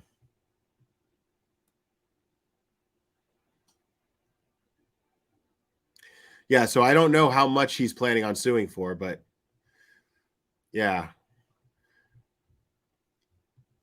And I'm sorry, guys, I haven't been able to see the chat. I'll look over the chat a little bit before I get into other stuff.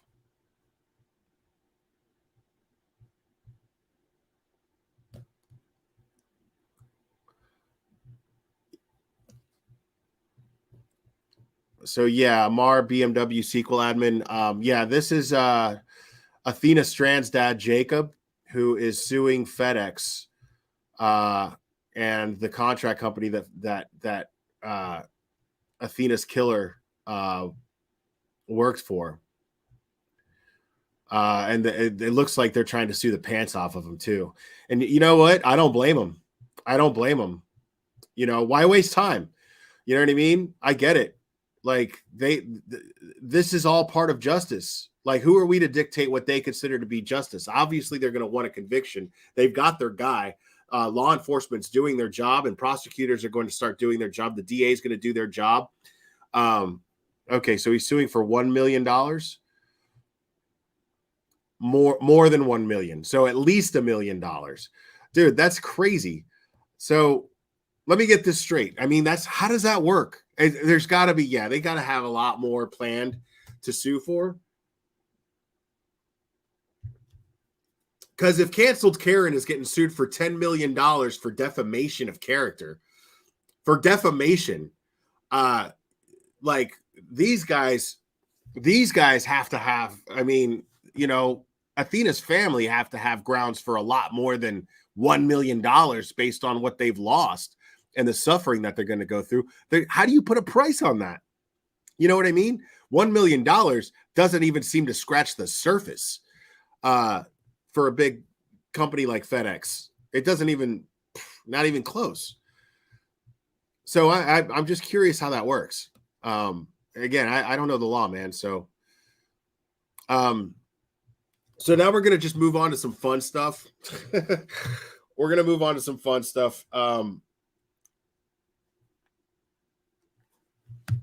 So this morning, I thought was pretty funny. Bullhorn Strangler Betty, she ends up having a live stream scheduled. Okay, now you're going to see more of this. I, for one, have not, I did not take screenshots, but it happened. And those screenshots are out there and I can produce them if need be, but I don't think it's necessary. But excuse me. What I find really funny is well, she had this live stream scheduled, her coffee club thing that she has daily, right? But she didn't show up, and she left her whole chat hanging, and there was like over 100 people in her chat waiting for her, and all of them, I mean, it was just so funny. I was DMing with somebody about this, and we were just laughing about it because, you know, like we were just laughing about the fact that, like, you know, again, I was talking about this with Scientific Skeptic on his panel last night, and Scientific Skeptic, we were talking about. I was explaining to him how my theory is that a creator's chat is very much a reflection of that creator. I explained that, and he agreed. And Betty is an example of that, because what I saw was just a shit ton of Karens just in her chat. And everybody was like, you know, you had Jaundice in there talking about, I'm going to call the sheriff and get a wellness check. Everybody just freaks out. Everybody wants to think the worst and jump to this conclusion that, oh my God. And they're talking about her like she's... The person sent me a GIF because, like, I was thinking the very same thing at the same time that this person was thinking this. And they sent me a GIF in the DMs, and it was, you know, of the old lady going, "I've fallen and I can't get up." And I was telling him, I was like, they need to put life alert. She needs to put life alert on her wish list, because, dude, like, everybody's freaking out. Everybody is talking about her in the chat like as if she's a 90-year-old lady that probably fell in the tub and broke her hip. You know what I mean? Like, so everybody's freaking out. Where's Betty? Where's Betty? I can't believe Betty's not here. Oh my God. And I just couldn't get over it. Like, I was just like, what in the fuck? And like, oh my God, somebody's going to call the cops. And then the cops are going to show up to her house. And I'm just like, I'm just sitting here thinking like, dude, she probably got hammered drunk last night and just fucking slept in. The person I was talking to probably got hammered drunk and slept in. You know, like, that's what they were saying too. And it was just like, and then sure enough, you know, John just shows up like right after somebody's like, you know what? I think that she's just been so stressed out. She's been so overwhelmed and stressed out lately. They act like she's just this hardworking. It's so funny how they buy her bullshit, you know? Like they talk about her like she is just doing God's work restlessly, just all day long. Oh my God, research. Like, that's not what she's doing, people. What she's doing, the most work that she does is get up on a camera, on a live stream, and spew out misinformation on cases that she claims to follow. That's what she does. That is the hardest work that she does all day long. Guaranteed. Okay? I promise you that. You know, this work that we do, the work that we put in and blah, blah, blah. No, you're not working. And it's just listening to these people sitting in her chat, like reading these comments, going, oh my God, she's just so busy and overwhelmed lately. You know what we should do? We should all pull together and get her a spa day. Like, no, bro. Like, dude.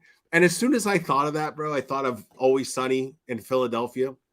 It was just so funny watching everybody go, yeah, I'll chip in. Yeah, I'll chip in. And like, I thought of Always Sunny in Philadelphia, and like Dee was going to take Charlie to a spa day, and Charlie's like illiterate and stupid. And she's like, he's like a spa day. I don't know. What do you mean? Because I could just see Betty. I could see Betty thinking the same, just having that same train of thought, like a spa day. I don't know what's a I feel like you're starting to say a word and you're not finishing it. Do you mean spaghetti day? Do you mean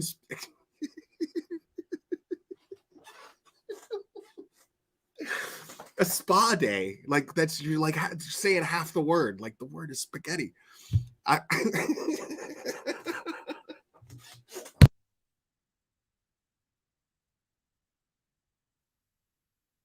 Man, I don't want you guys to hear me coughing. I spatula day. Somebody said RL said spatula day. Like, dude. And then finally the big climax is Jaundice is like, she's okay, guys. She's okay. Like, okay. We know. You know what I mean? Like those of us with common sense know she's fine. Probably got a bit of a headache, you know, probably woke up with chocolate all over her ass like she did the other day, you know, for the same reason that she failed to mention why she woke up the other day with chocolate all over her ass in bed. Like, you know, and batteries. Dude, it's just so funny that these people like just support that shit. It's so funny. Calamity Jane, thank you. Griswold cousin Eddie, get yourself something real nice, Clark. Get yourself something real nice, Clark. I love that reference. Thank you, Calamity Jane. That is easily one of my favorite Christmas movies. I have a top 3 favorite Christmas movies, okay? And I don't think I like any of them more than the other, okay? But I'll put them in the best order that I can. It's just that it's not 100% solidified that I like these in that order. But top 3 are going to be The Ref with Dennis Leary, Christmas Vacation, and Die Hard. Yes, Die Hard is absolutely a Christmas movie. I have watched it consistently every Christmas since it came out in the theater. I have watched it every year on Christmas. I have never missed it. It has been a tradition that I watch Die Hard every Christmas, even if I'm by myself. Usually I'm by myself because, you know. But The Ref is hilarious. Super underrated comedy. Kevin Spacey is in it, and it's before he was even really famous. It's just a hilariously underrated movie. A Christmas Story is great too, and I watched recently the sequel to that they had on HBO Max, which is it was okay. It was a nice little stroll down memory lane, seeing all the characters all grown up. That was cool. But yeah, those are my favorite Christmas movies.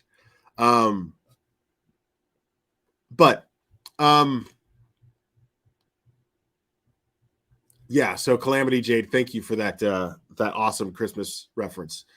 Awesome National Lampoon's Christmas Vacation reference. You cut out Christmas bonuses this year. That's pretty low, mister. If I had a rubber hose, I would beat you. Let me see if I can find a little Betty to go over.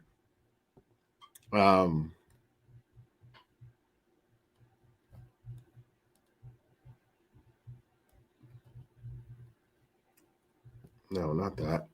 Now.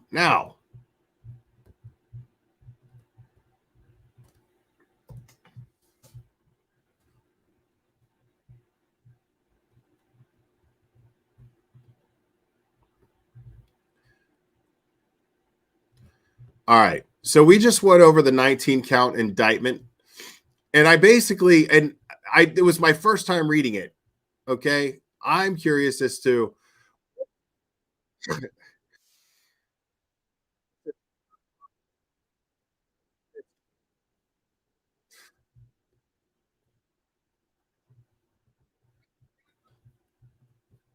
hold on. I gotta share this. Hold on a second.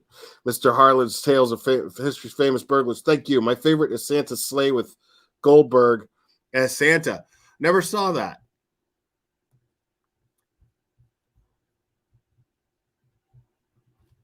load of coffee as we talk about true crime. Right?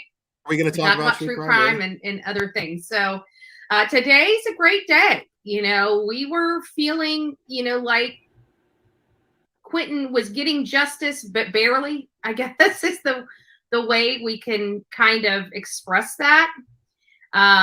You know, Quentin was a 20-month-old child that lost his life. He was reported missing on October 5th. Dolly, Vision, and I got into town. I got there on. Okay. Sassy but classy. Can you guys hear me okay? Type of 1 if you can hear me okay now.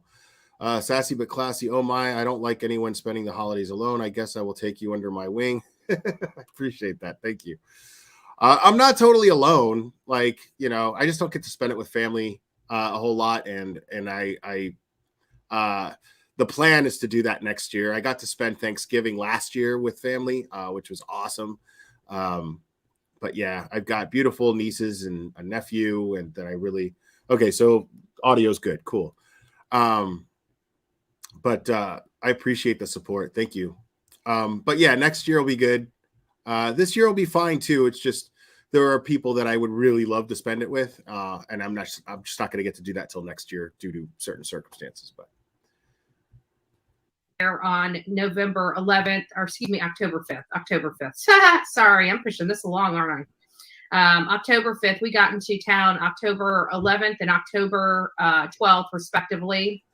And as soon as we pretty much picked up Dolly from the airport, we were having press conference notifications that there was going to be a press conference.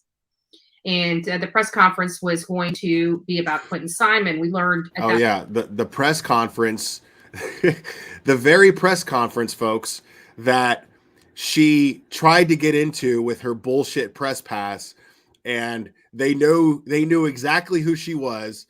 They confiscated her press pass and then reported her to the association to which she got the press pass from, and then they discontinued her membership and did this very publicly, which Bert Toast actually went over. She discovered this and revealed this very meticulously, by the way. So yeah, the press conference that you couldn't get into, Betty, because you were outside of the Quentin Simon home, acting like a jackass and harassing people. And they were like, nope, you're not going to come in here and make a shit show out of this. Sorry. and then this ultimately resulted in her making a bunch of her own press badges.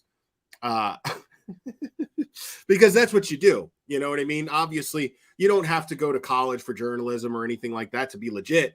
No. What you have to do is take PicMonkey or any type of meme app, and then you can make yourself a press badge and then print them on your 1992 computer that's behind you. On your 1992 Canon computer or printer. At that press conference, that Leilani Simon was the only person named as a suspect in this case. Mind you, we went out there with missing person flyers. We knew something was not right. I mean, that's the whole reason why I went out there, is because I already knew before I left here something wasn't right with. No, man, you went out there because Leilani was officially named a suspect. That's when you went out there. Once Leilani was officially named a suspect, and we just saw the fucking timeline through the indictment, which is the title of this live, by the way, because you're supposedly, let's see if you go over this indictment at any point. The daughter's statements. You know, I knew that Billy Joe was out of town, but it wasn't until I got into town that I realized that Leilani was targeting this specific child, that Billy Joe had custody of this child, specifically taking these children away from their mother. So I think in one of my recent lives, I've actually seen a commercial for that very printer that's sitting behind her, just for the record, folks, in the beginning of one of my live streams while we were waiting for chat to fill up. You can imagine my surprise when I get into town and find out why in the world these kids were even in the custody of their mother, when their mother had been, this has been well documented throughout the court records that Leilani was abusive and using drugs in front of these children. And, you know, again, 24 hours, literally 24 hours with our feet on the ground out there in Chatham County, we knew. We knew that this was going to be ultimately what the findings would be if they found Quinton Simon. You know, it's kind of crazy because when we got there, we were not expecting to have a named suspect still sitting outside of the jail cell.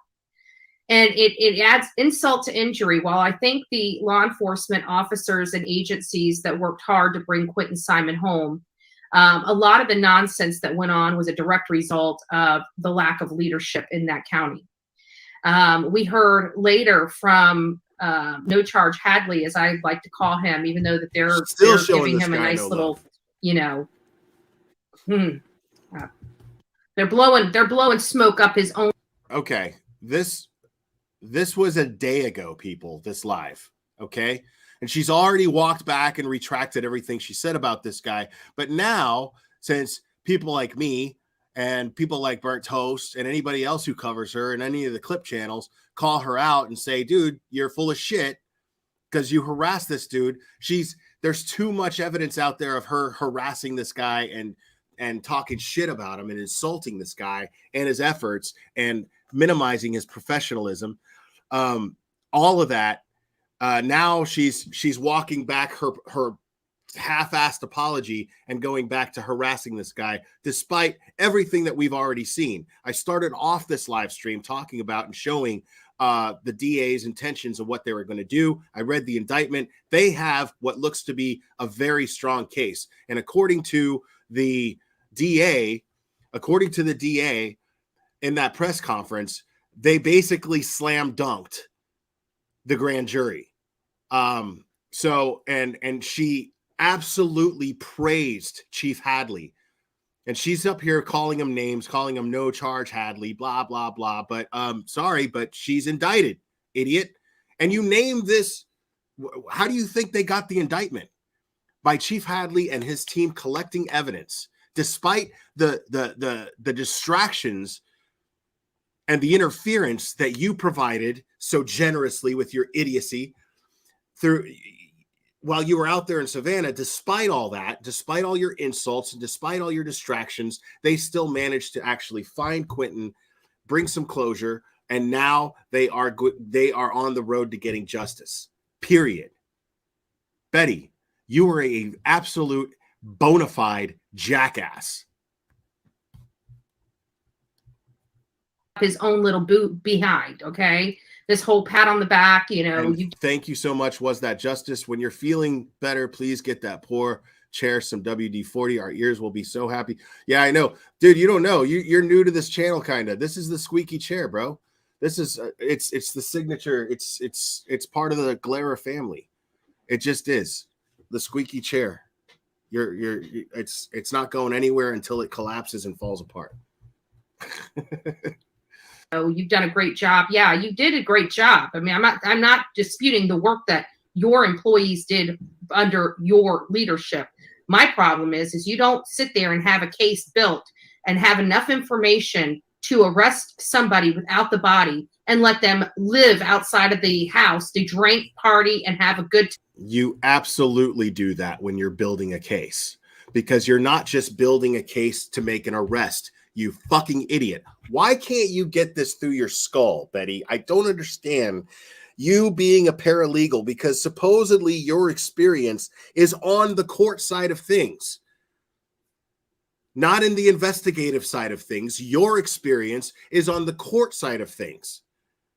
Why can't you understand that an investigator's job is to collect evidence so that they can ensure a conviction in a court of law? So here you are, and you're talking as though all they're supposed to do is make an arrest. You're talking as though you have no concept of a fair trial. And you wonder why we pick on you. A good time while you look for a body when you had more than enough evidence to arrest her without it. You have no idea what evidence they had, you fucking buffoon. You have no clue what evidence they had. We don't even know. It wasn't until the indictment coming out that we have kind of an idea, more or less, which I promise you, you didn't put together as you were reading the indictment, if you even read the indictment, because I doubt you're even going to go through the indictment in this live stream.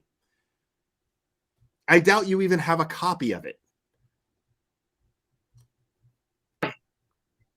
It's unnerving. And to name a suspect that early on and have no interest in arresting that person, that was a horrible, horrible mistake and oversight on the part of Chatham County Police Department. How in the fuck was that a horrible mistake and oversight when what they just did, literally what they just did, was collect enough evidence to ensure, not hope for, but ensure a conviction in a court of law to make sure that she does not ever see the light of day again. That is what they did. That is the summary of what these people were doing. The people that the very people that you're up here criticizing like an idiot, all they were doing was ensuring. Because guess what? They were right. They were right. You know how I know they're right? Because Leilani's in jail, you fucking idiot. She's in jail. It's over.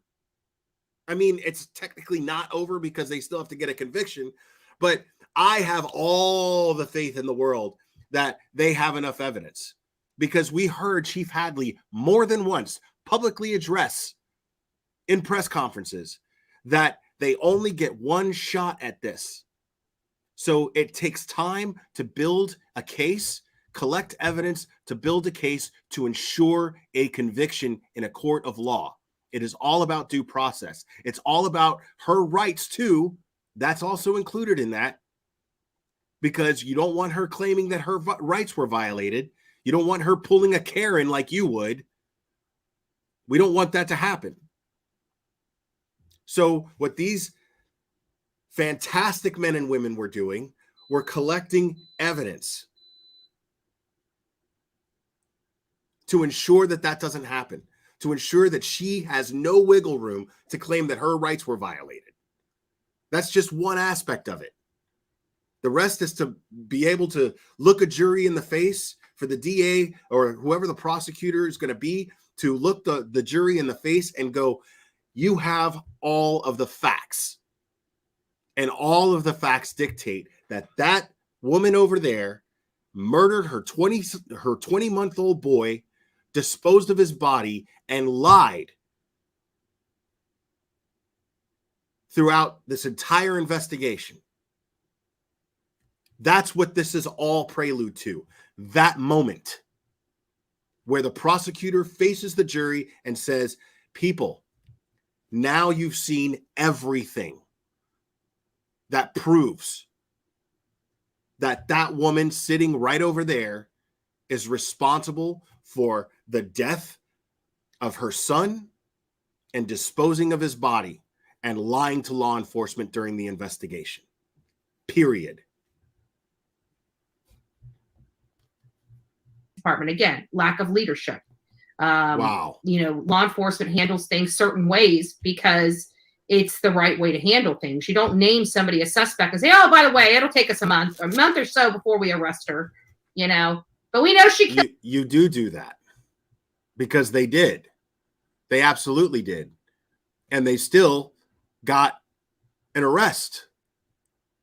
They still managed to do exactly what you've been complaining about them not doing. She killed her son. We know she killed her son and threw him away like garbage in a landfill. No, what they said is that we suspect her of doing so because the evidence, well, our investigation has led us to believe this. Now we have to be able to prove it. All they did was share a theory publicly and say, this is our number one suspect, but we don't have enough to get a conviction.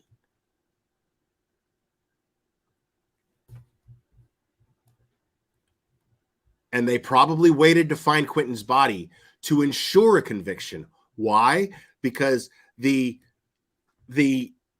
indictment that we went over earlier in this live indicated, at least to me, that they do not have a murder weapon, because the grand jury is not aware of what physical object was used to fatally hurt Quinton Simon. So that indictment says that the grand jury is not aware of what it was. So that tells me that they don't have a murder weapon. Without a murder weapon, I'm sorry, you probably need a body, or at least blood spatter somewhere, something. We don't know if they found blood.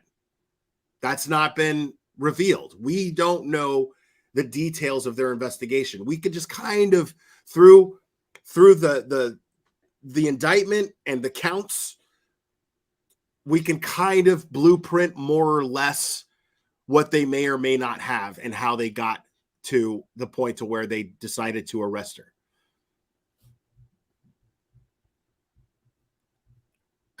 But we may or may not be able to find him. Don't worry, guys. We're just going to take off the weekends. No big deal. Just the weekends. We're not going to work during the weekends. We're not going to do this. Like, I've never in my life ever seen anything so crazy. We don't take weekends off when a 20-month-old is in a landfill. We just do not do that. Okay, people. All right. Betty, let me explain to you something.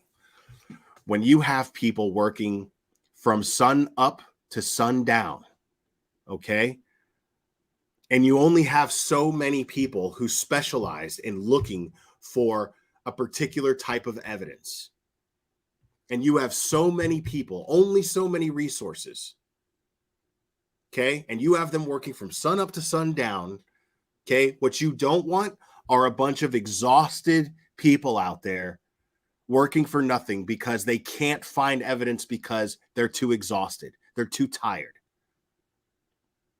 It's that simple. It's that simple. I don't want, okay, like I used to run pizza joints, right? Or a bar. I don't want somebody coming in from an all-nighter, if I can replace them, you know, or if I can afford, you know, to even get in there myself and work.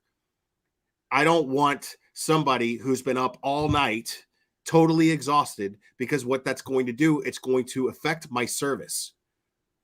It's going to affect my service numbers. Okay. I can't have that. I mean, you never having a job would never understand that.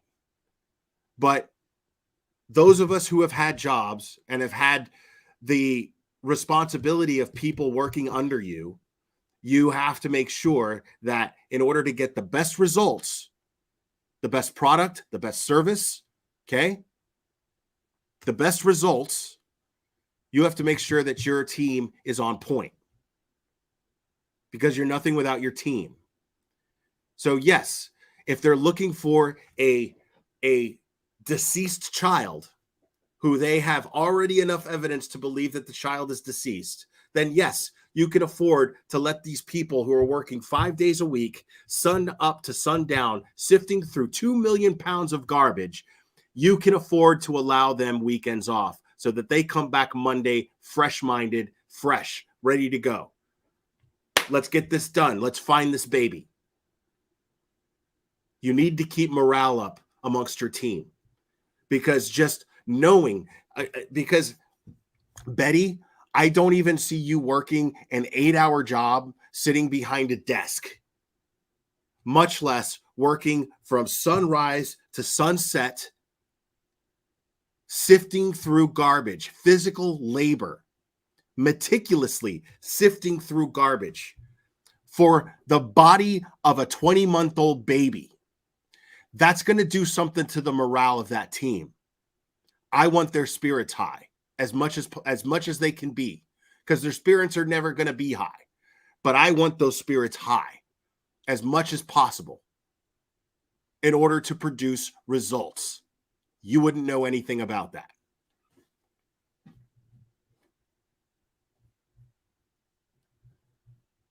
We work around the clock. We figure out how to keep the rhythm going 24 hours a day, 7 days a week until he's found. But I digress. That's just my personal take on it. Yeah, because your personal take is just that upset law enforcement chose not to charge her with more. But you know, again, the DA obviously has charge her with what more? What evidence do you have to charge her with more? They charged her for every single time she lied. You moron. Like, what else could you don't think that doesn't indicate to you that they are charging her with literally every single thing that they could possibly prove in a court of law? Are you kidding me? They charged her for every single time she lied, and they caught her on it.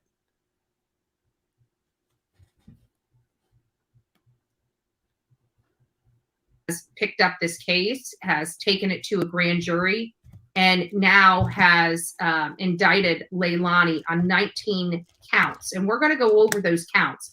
I know that this story was breaking yesterday. I had all the information well early on when this was breaking. I chose not to go online yesterday. And quite frankly, for those that are in here, I don't know if I'm going to be back on for, the next week or so. I need to take a much needed vacation. As you guys can imagine, I've been working around the clock for the last year. And, it's Christmas time. Many of you guys know that my family has other things going on and I want to get away. So I'm just going to pack up a bag and I don't even. Okay, just a second. Back up there, Professor. Just a second there. You go on vacation every single time that you claim to be working. That's not work. Yelling and screaming through a bullhorn and being a Karen when you are a Karen, that's not work. Like, I don't consider this work. Okay, I've said this many times. Being a smart-ass, snarky, foul-mouthed dickhead on here is not work to me because that's what I am. Okay? It's not work. It's very easy for me to do what I'm doing because it's who I am. What you're seeing is a genuine me. What we're seeing with you is a genuine you. You are a Karen. And just going out there and being a Karen is not work because you love being a Karen. It's not work. A super chat came through earlier, but I didn't see it. It didn't come up on my StreamYard, and I think it was that justice? Unless okay. No, I already read that. I'm sorry about that. Yeah, what you're doing is not work.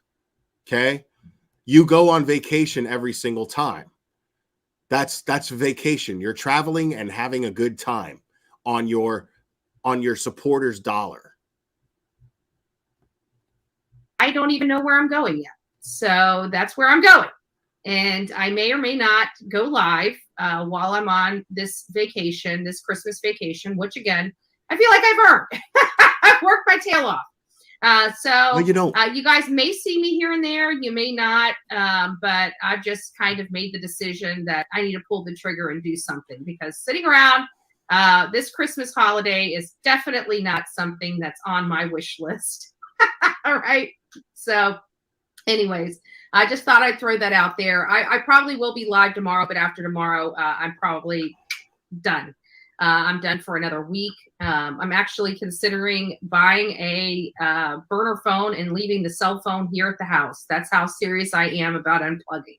I don't want to go on the roads without having some kind of, phones in case of an emergency, but I'm actually considering buying a burner phone and leaving the phone and the computer home. So we'll see if I have enough.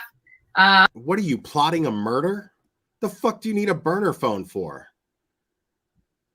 I don't understand what the fuck you're talking about right now. What's the burner phone for? What's the purpose of the burner phone? If you're unplugging, well, then you're just leaving your fucking phone. I mean, how hard is it to just like hit ignore? Like what the hell are you getting a burner phone for? That makes absolutely no sense. It's the stupidest shit. Like, how does this lady do this, dude? Like, how do you fucking continue to give me content like this? Like, I don't. It's mind blowing. Enough to be able, enough willpower to be able to put the electronics down. I probably won't, but we'll see. We'll see. I'm probably going to miss you guys immensely, and we'll have to pop back on here once in a while. But anyways, that's not what we're here for, right? We're not here to talk about me and my Christmas, right? Bah humbug. But I did want to, we are going to go over this news article, this press conference that the DA did yesterday. We're going to watch it. And we're also going to go over the actual indictment and have a conversation about that. I'm going to open up the panel. You guys can come up here. I keep the phones off. Okay, buckle up, guys, because this is going to be a long one, because I have not even gotten into McDumbass yet. So, if you're already home from work, pour yourself a drink. I'm not drinking today. I'm not doing that. I drank the rest of the beer that I had left over from like a few days ago last night while I was talking to Homeboy, and I thought I was really going to be paying for it today, but surprisingly I'm not. But yeah, I'm not drinking tonight. I want to like get over this sickness. But if you're not a drinker, pour some coffee, because we're going to be here for a minute, man. Just saying, we're already 2 hours in and we're just getting started on, because I gotta know. I got to know what her assessment of this indictment is. I have to hear it. Off here lately because of the jellyfish around YouTube that don't have brains. She thinks that's so clever.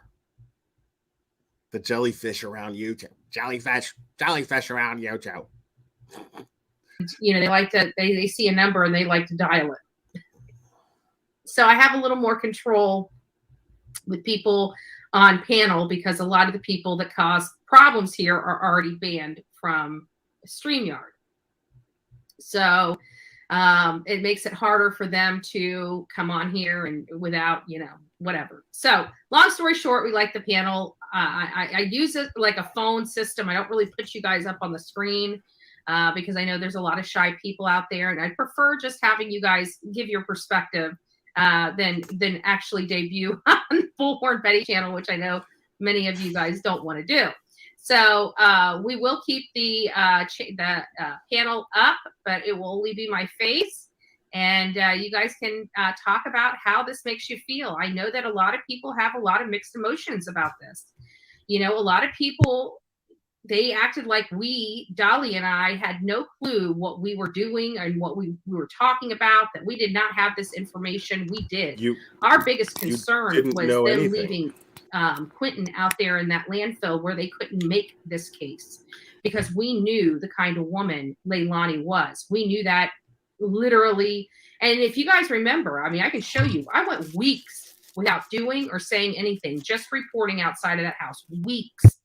You know, where if I saw them, I just asked them questions like, where's Quentin Simon? Did she you know, why aren't you looking for him? Why is there? Did she just call that what she was doing, reporting outside of the Quentin Simon house? Did she call that reporting just now? I thought so. Keep hitting. No flyers in the community. And I was, you know, berated for asking those simple questions, and called awful and nasty names for simply asking, why is nobody looking for Quentin Simon? And that really, that interaction at the very beginning of this case. Except they were looking for Quentin Simon. Is the interaction that made me know that not only was Leilani responsible, but everybody in the house knew. Period. Even Billy Joe. And whether Billy Joe meant for this to happen, whether she actually thought her daughter could kill, you know, one of her grandchildren, that doesn't matter. She knew that this girl was violent to these children. She knew that this girl would do drugs in front of these children. And that was an acceptable risk that Billy Joe was willing to take. And she failed. And her grandson is dead because of that risk she was willing to take. And she's been sitting out here on YouTube talking about things she should not be talking about. She's been out here on YouTube saying she's going to get the boys back, even with the gag order saying that they can't even bring up their names. She's in there in the courtroom being disrespectful to the judge. And don't tell me she's not, because what judge holds a person in contempt for 10 days for having an earpiece in their ear? I'm sorry. That's unheard of. It's unheard of. She was held in contempt because she violated the gag order. Idiot. There was more going on than what's being told to you. I guarantee that. I'm sure. Okay. She was clearly not listening to the judge. She was clearly being combative with the judge. Well, I don't have to be in that courtroom to know what transpired because I know. Okay. Let's back it up again, Professor. Was clearly not listening to the judge. She was clearly combative with the judge.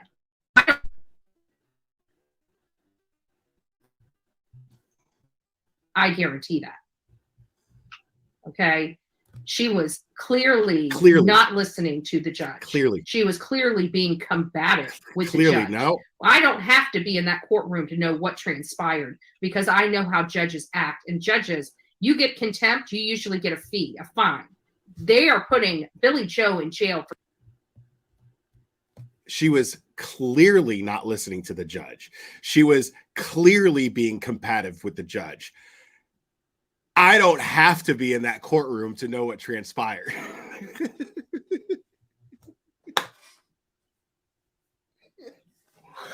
Oh my God, how are you this stupid? How are you this? Oh my God. Jail for 10 days. 10 days. For a contempt of court. Trust me, this is not just having an earpiece in your ear. What? Where are you getting this is being told consistently not to do something and you willfully doing what a judge has told you not to do. That's how you wind your ass up in jail for 10 days on a contempt of court charge. Okay. That's how. Let's be real here. This is not something where she just, oh, I'm sorry, I put an earpiece in my ear and I didn't realize it. And I got this phone past the, in our courts here, we're allowed to have our cell phones in the courtroom. We're allowed to have our cell phones in the courtroom here. So each state's got to be different. And like at Hawkins County, you can't even walk in with an electronic device. You have to keep the electronic device in your car. Here, you can walk in with it. But when the judge tells you you can't record in that courtroom, you bet your ass you better not be recording in that courtroom.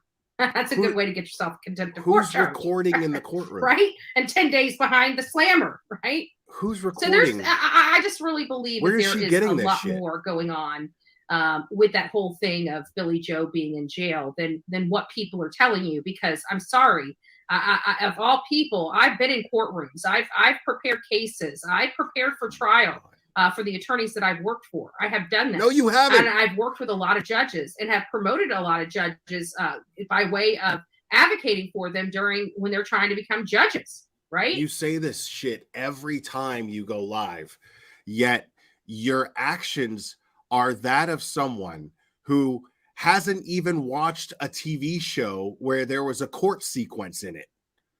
It's amazing. Like, it's amazing how little you know about how the justice system works. Just from lack of common sense. It's amazing. Much less from somebody who claims to be a paralegal, has prepared cases for for lawyers and attorneys. Bullshit. No, you haven't. There's no fucking way. And if you did, those motherfuckers are currently disbarred.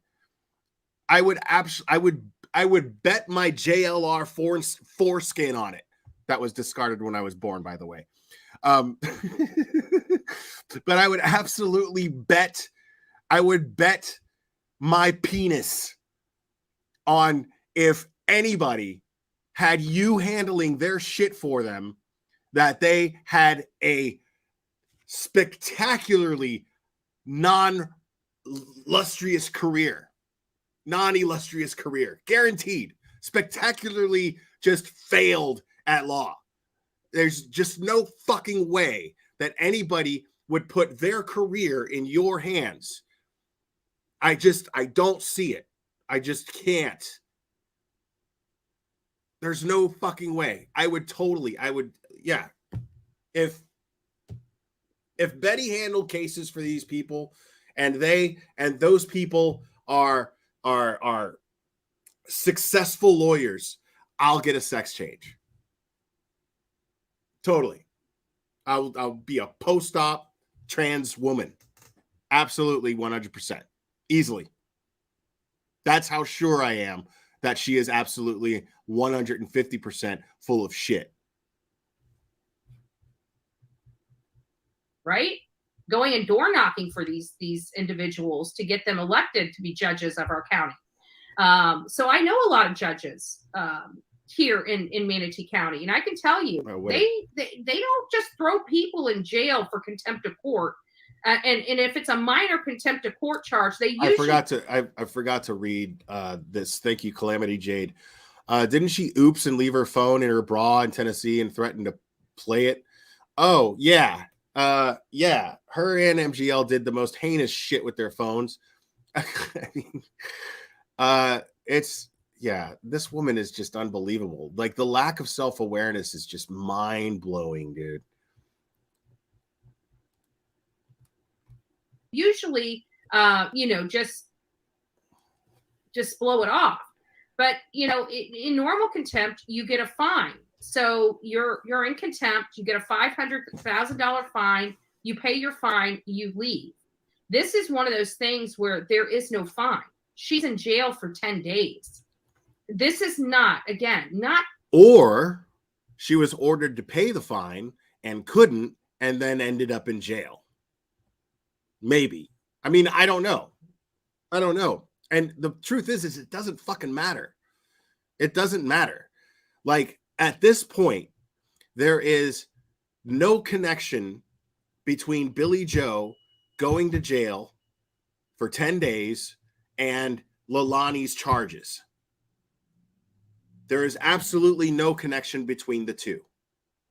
So why you're even talking about it is ridiculous.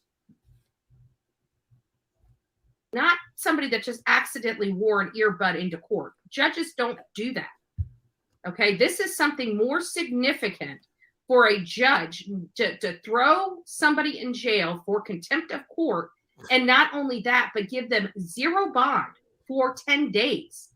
That is a little bit more extensive than, oh, oops, I put an earbud in my ear and forgot about it. Okay, let me just put this in perspective. I don't care what you're hearing. I don't need to be in the court. I don't need to know the specificity of why she got contempt of court charges. I'm just telling you. Specifics, Betty, specifics. What we're hearing on the internet does not rise to the level of somebody getting contempt charges and being locked away for 10 solid days. Okay, something more happened. Period. Yeah, it's at the judge's discretion. Period. But no judge is going to do 10 days without just cause. I mean, an earbud, that's not just cause to have, you accidentally have an earbud. Something else went on. Something that the judge found completely appalling happened. Okay? I'm just telling you. So it's either her, talking back to the judge, but not just talking back. People talk back to the judge all the time. Judges get frustrated. I get it. Okay? But that, again, people do it all the time. You don't see them going into the slammer for 10 days for talking back to a judge. She broke a gag order. That is a good way to get yourself in contempt. Absolutely. Absolutely. So if it really is because she violated the gag order, she can thank Cher for that. Our lovely friend Cher, right? The one that likes to see me get beat up and thrown in jail, right? The one that looked like she was going to be changing for the better, but is right back in the same gutter that she pulled herself out of. That person, yeah. Wow, Betty. Let's review real quick. Let's review.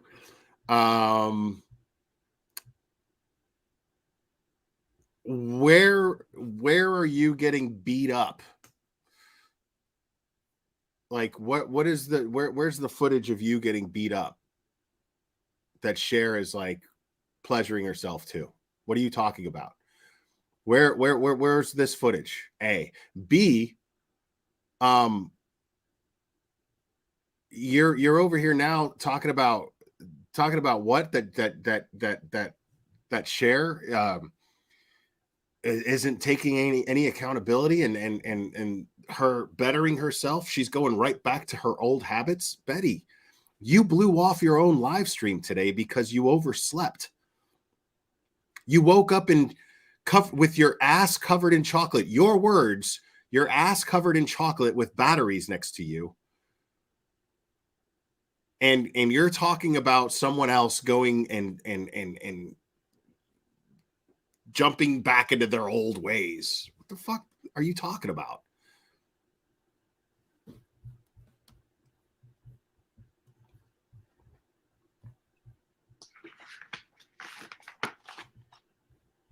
I mean, in the grand scheme of things, thank you, Cher, right? We know that however it went down, it was for something to do. Yeah. Hold on. I gotta do this.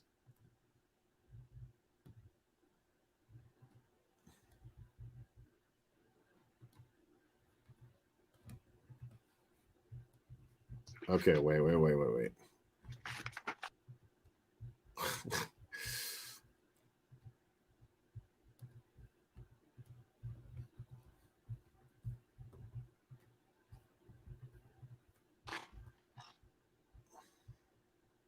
I mean, in the grand scheme of things, thank you, Cher, right? We know. Thank you, Cher, right? Thank you, Cher, right? Thank you, Cher, right? Thank you, Cher, right? Cher, right?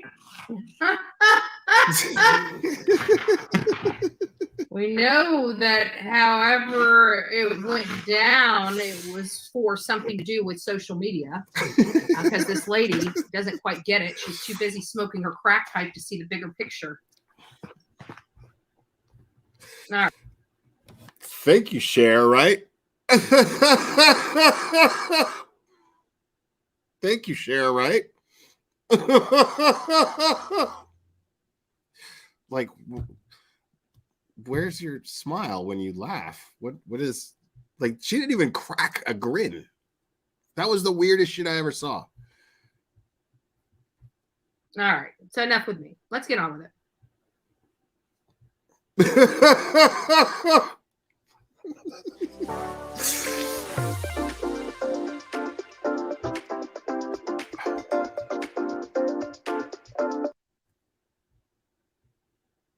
And I'm Dawn Baker. Just hours ago, we learned the charges being brought down against Leilani Simon by the Chatham County District Attorney in the death of that little boy. WTOC's Alyssa Jackson was at the DA's news conference this afternoon. She joins us now live in front of the Chatham County Courthouse. Alyssa, what happened at that press conference? Hey guys, well, you know, we are learning more about the press conference. About what could have happened to Quentin. Or, now, you we know, that she said that you could have just played the press conference and that's it. This case is of grave importance to her office, and they won't be answering a lot of questions because there's. That was the worst interview right there that I have ever seen, you know. And I know Shay is a younger journalist, and she reminded me a lot of my little sister, to be honest with you. But for her to have such a groundbreaking interview in her career, such as this one that's garnered national and worldwide attention, you would think that she would ask the pertinent questions such as, did you kill your son? And I thought that by failing to ask her that question, she failed this interview. She failed the interview. Hey, yeah, the professional who went to school to get a degree in journalism, who landed a job that, you know, you could never get. She failed the interview. Maybe when you directly ask a question like that, it could be used. If she denies it, What if her defense manages to use that interview as something? Maybe there's an ethic that dictates that they don't ask that question directly. Did you ever think of that? Or maybe they didn't want them getting up and storming off because that question right there may have set her off, and they just felt lucky to even have an interview with her in the first place. You know, these tactics, I don't know if they're true or not because I'm not a journalist. You're not a fucking journalist. You're an idiot.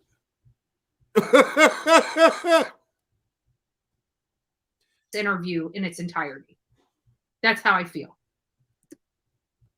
Corvette Sally, thank you. There's Will, a lot you're of killing evidence me. that's going to be I've coming run out of words. but they don't want to reveal any underlying circumstances or facts. She told us. And I want you to look at that. I want you to go back and look at this lady's face. There's a lot of right evidence there. that's going to. Her face.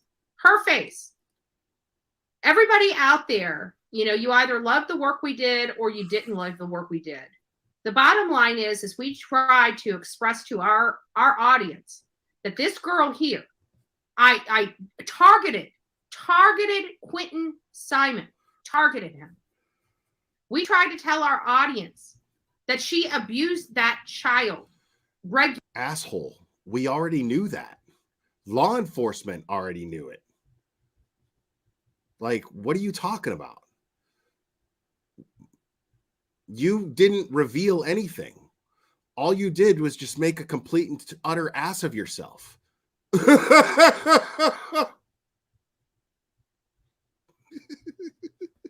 Regularly. That he had been abused and watched his mother, and God knows what else go on inside that home. We tried to express that to our audience.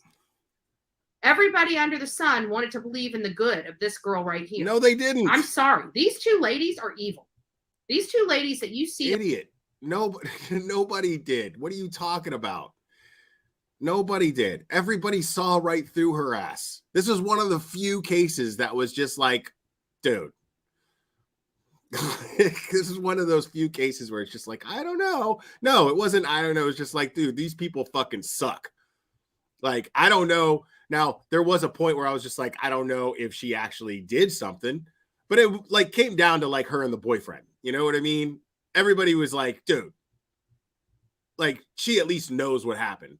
But we were like, no, these are drug addict assholes, you know, with total fucked up shit going on between them, throwing each other under the bus on a constant basis. Everybody with any common sense. Nobody was like, oh, we're just trying to see the good in them. Nobody was doing that.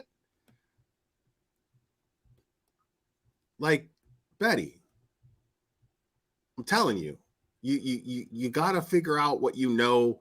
You got to figure out what you're talking about if you're going to say something. Okay, Betty?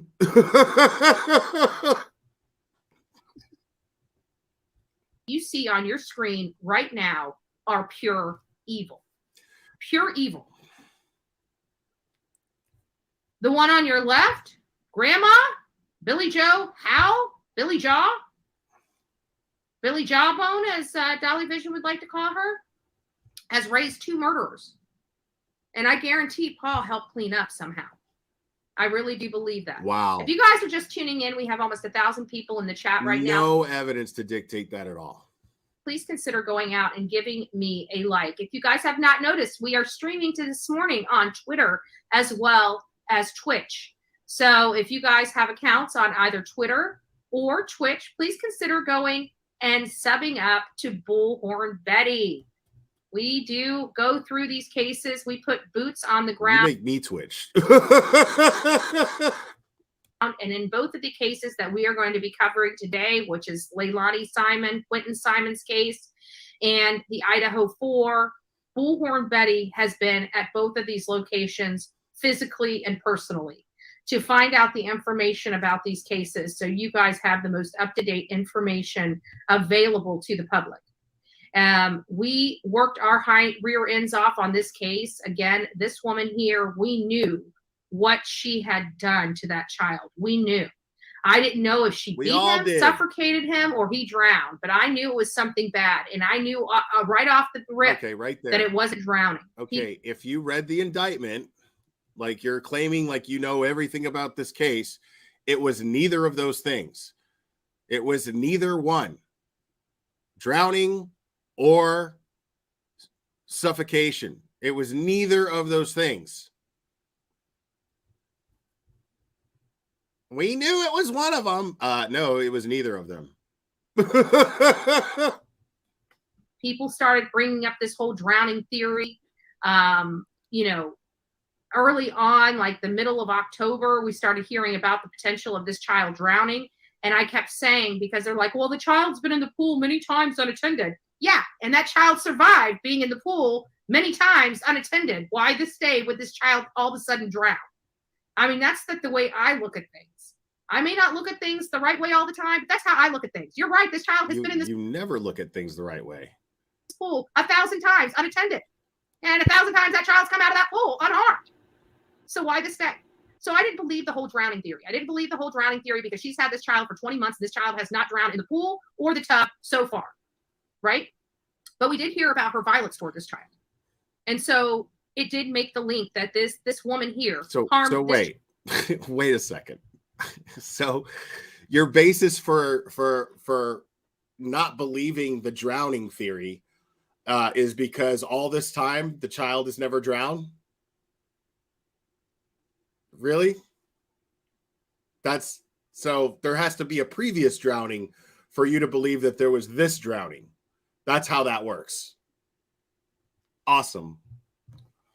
So thank you for that bit of information, Bullhorn Betty.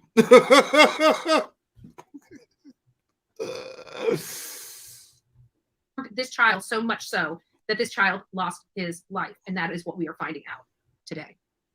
Be coming out, but they don't want to reveal any underlying circumstances or facts. She told us they want to make sure that this case is solid. That means that they are trying to not keep it, they're trying to keep it in the public eye, but they're not trying to hide anything. That just means that they're trying to make sure that all of the evidence stays where it needs to be. And she told us just maybe about an hour ago what their office is trying to do to make sure that happens.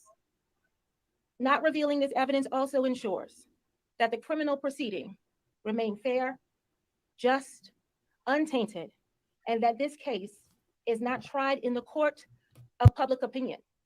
I hate to tell you, lady, every criminal case is tried in the court of public opinion, whether you guys are successful or not successful. And a good example of that is Casey Anthony, right? When our judicial system was unsuccessful in getting the charge to stick, guess what? Who's serving that punishment to this day for Casey Anthony? You're right. That court of public opinion. In a court. So now she's criticizing the DA. Awesome. I got into debt in college, and no matter how much I paid, it followed me. It followed me everywhere. Now, she also said if this case goes to trial, she wants it heard from jurors in this community, from this community. You know what? And I always hear that. Oh, we want to keep this away from the public so we can have it tried here in this county. And you know what? No matter what, this is a high-profile case. They're going to go in there for change of venue. That's what the defense attorney is going to do, and he's most likely going to get it. Why? Because this has national news. No, he's most likely going to get it because of your dumb ass antics, you fucking idiot. They're most likely going to get the change of venue because of you. You are going to be the grounds of the change of venue. Dumbass.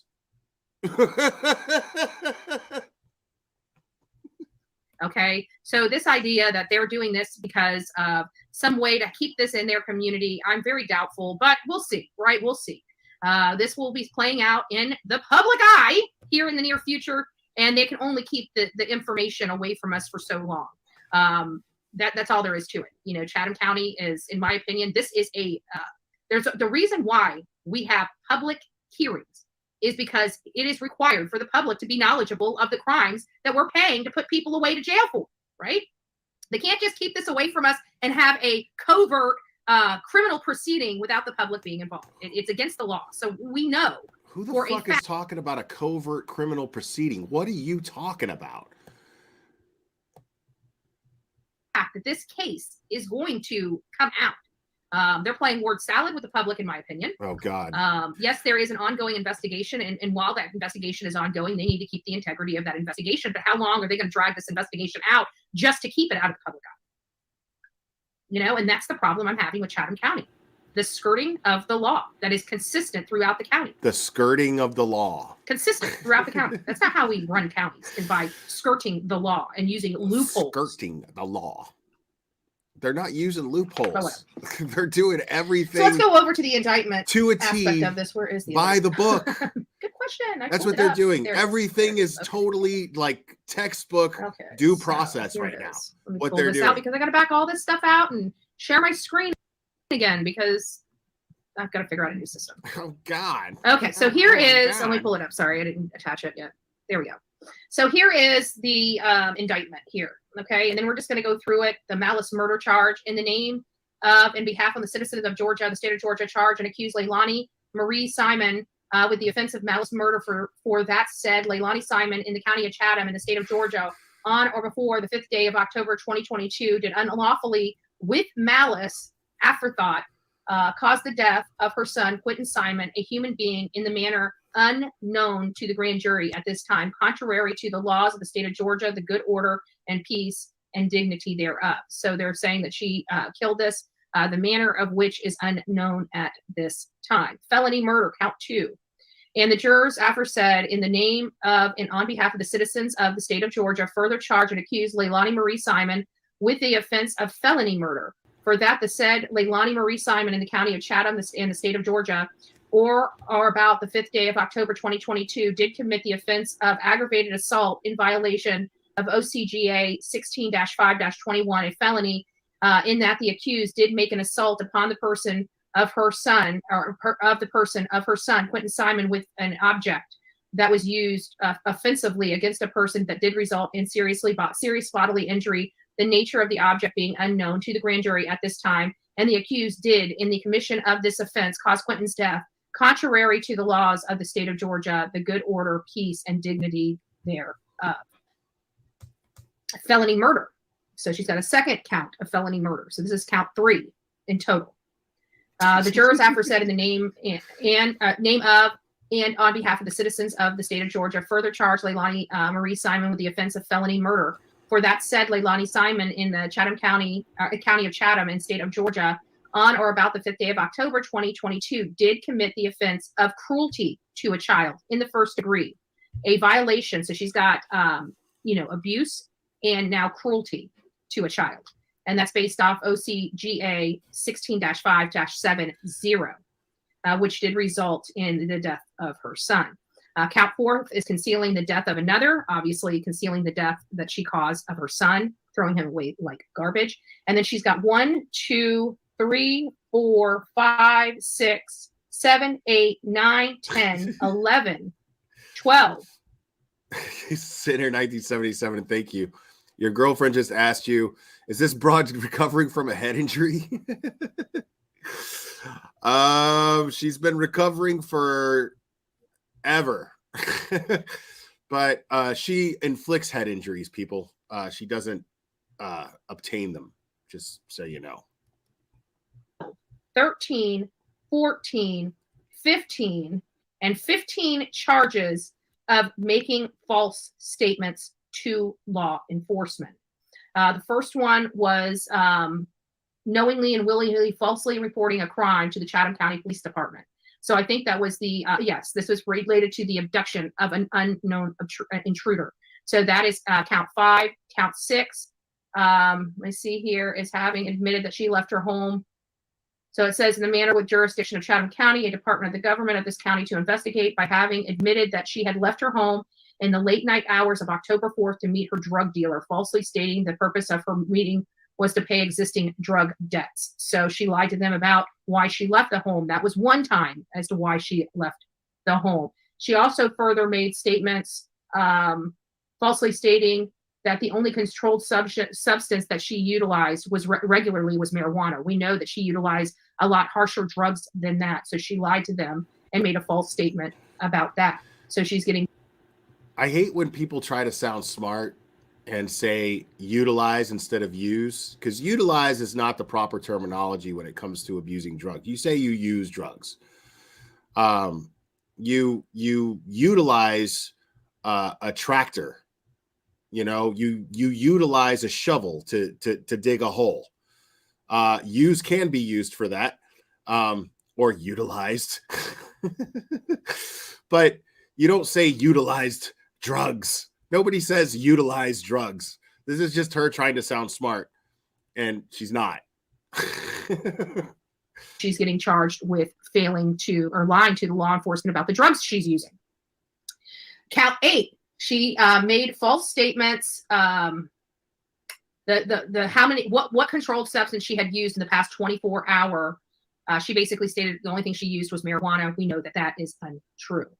Count 9. This was falsely stating her purpose. This is another reason why she stated she had to leave the house early morning hours, was to get Oragel from her friend Misty, and that was proved to be a lie. Count 10. Who are you, fucking Maury Povich?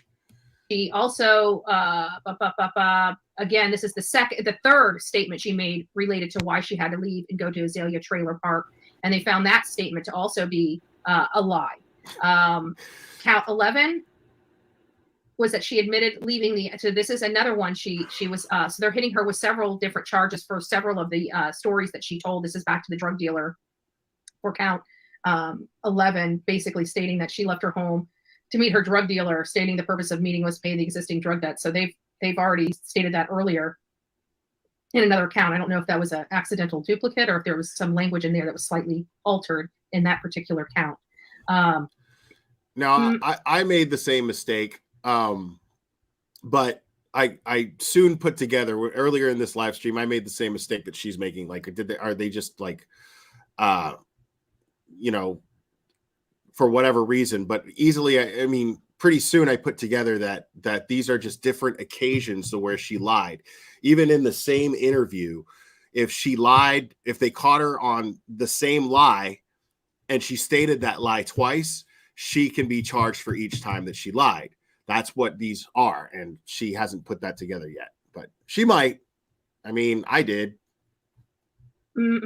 She used controlled substances, so now they're charging her because she failed again to acknowledge that she was there for controlled substances. So it looks like they're charging her with 4 different false statements and 2 charges for each of those false statements. And I'm sure there's other ones with in a here lot that have more to do than with that. other things, but it's all about her lying. See, this is the first time. Just say it. I did that. Just say I waited until I was live to go over this because I haven't read it yet. I wanted my audience to get a reaction. Just say that you haven't read the shit yet. Stop acting like you've got the thing figured out and you know everything. Just say, this is my first time reading this. There's no shame in that. Like, why would you act like, like you've proved this thing, for God knows how long, and you've got it all figured out. Kim Wexler, thank you so much. Kim Wexler's ponytail, sorry. Keep up the good work, Clara. Thank you. Appreciate that. Her lying that morning about where she was. She was going to meet a drug dealer, going to pay a drug debt, going to meet a friend to get some Oragel, going to drop some stuff off. But 15 charges. Drop some stuff off. So this is going to be a short live. We got another live coming on at 3:00 this afternoon. But I do want to get your insight and your opinion on these. And here's another one. This is count 18, and it says falsely stating that it was not the accused, but rather Danny Youngkin, who had traveled from home the early hours. So she even lied, saying that Danny was the one that was traveling those early hours and trying to throw him under the bus. And then she was upset that he decides to leave the home 4 days after this all goes on. I'm sorry. I said it from the very beginning. Whether he knew that she was abusing these children or not, it's one thing knowing that you're abusing your child. It's a complete another laying in the same bed with somebody that just murdered a child. And I'm sorry, but I would have hit the road. I don't even know if I would have been there for 4 days. He probably was there long enough. Yeah, no, she just went off the map after this. Like she canceled that 3:00 live that she was talking about. And then had a live scheduled for this morning and then didn't show up and had her old chat talking about, let's get her a spaghetti day. to get money together to get the hell out of Dodge. That is what I presume happened. The last making false claims was related to the investment. That is what I presume there for murder of a child. And I'm sorry, but I would have hit the road. I don't even know if I would have been there for 4 days. He probably was there long enough to get money together to get the hell out of Dodge. That is what I presume happened. The last what fucking gives you that impression that he was putting money together? What are you talking about? Making false claims was related to the investigation, and it basically states here that by having once again admitted that she, not Danny, had left the home in the early morning hours of October 5th and traveled to the Azalea Mobile Home Plaza, and having admitted that she had no contact there with her friend Misty, falsely stating that she did not remember what she had done there, contrary to the state of law. So she kept lying. And then she ultimately said, I don't know why I was there. I didn't go there. It was Danny. I had to leave because I had a drug debt. I had to leave because I had to go meet my drug dealer. I had to leave to go get Oragel from Misty. So these are all the things that were coming out of her mouth in and around the time of the investigation. And so it was lie after lie after lie. So now we're even getting a clearer picture of the information and the evidence that law enforcement had against her. And again, true, very, very frustrating that it took them well over a month to arrest her. You can't arrest she didn't get arrested somebody until what, November 21st? You can't arrest her for charges that aren't going to stick when you're trying to get her for capital fucking murder. Stupid. You don't just arrest somebody for lying and that's it. What you do is you build a case. They're building a case. Now she has 19 counts in total that she's facing. 19 counts. 2 of them being felony murder charges. Another one being disposing of a body. Another one being murder with malice. I mean, the lying to law enforcement isn't going to do shit. They needed to prove the murder charges. They needed to get enough evidence to prove the murder charges. What you're reading right now, Betty, is the process that they were going down, the process and the path that they were going down to get those murder charges. Like, what about this don't you understand? Makes no sense. And they knew by October 12th. So over a month to arrest a woman that has abused these children for years, and you couldn't find one thing, and on double probation, and could not find one thing to get her off the streets. But they're angry with the citizens that came out in support of this baby and to denounce this kind of behavior from their police chief. But you know what? All news organizations. Nobody say that they were mad at you. The fuck are you talking about? How are you making this about you? Like, how did you just manage to like twist that into being about you? Nobody said nothing about you. If they were so concerned about you, you'd be in jail because you broke the law. Like, what the fuck are you talking about? Organization wanted to, I'll keep my opinions to myself, but they had all the information that they needed to arrest this girl. No, they didn't. Run the streets. And she could have hurt somebody else. Let's be honest. Listen, she could have hurt somebody. You can't convict somebody on information. Okay. There's a word for that, a legal term, little Miss Paralegal. There's a legal term for information. Okay. It's called hearsay. That's what that legal term is, Miss Paralegal. You can't convict somebody on hearsay. You can convict somebody on evidence, but hearsay is not evidence. Multiple testimonies from different people in court, people who are saying the same thing or build their testimonies do not conflict or they coincide with a timeline that law enforcement is proving existed. That's proof. That's not hearsay. That's testimony that corroborates with the evidence that they have. That's how that works. But no, you don't convict somebody on hearsay information. With the information that they had, they could have arrested her. Hurt somebody else. And it's very upsetting to me that she could have hurt somebody else and they did not care. They put their community in jeopardy. Oh, it's just her kid. Do you realize it's... No, it's not that it's just her kid.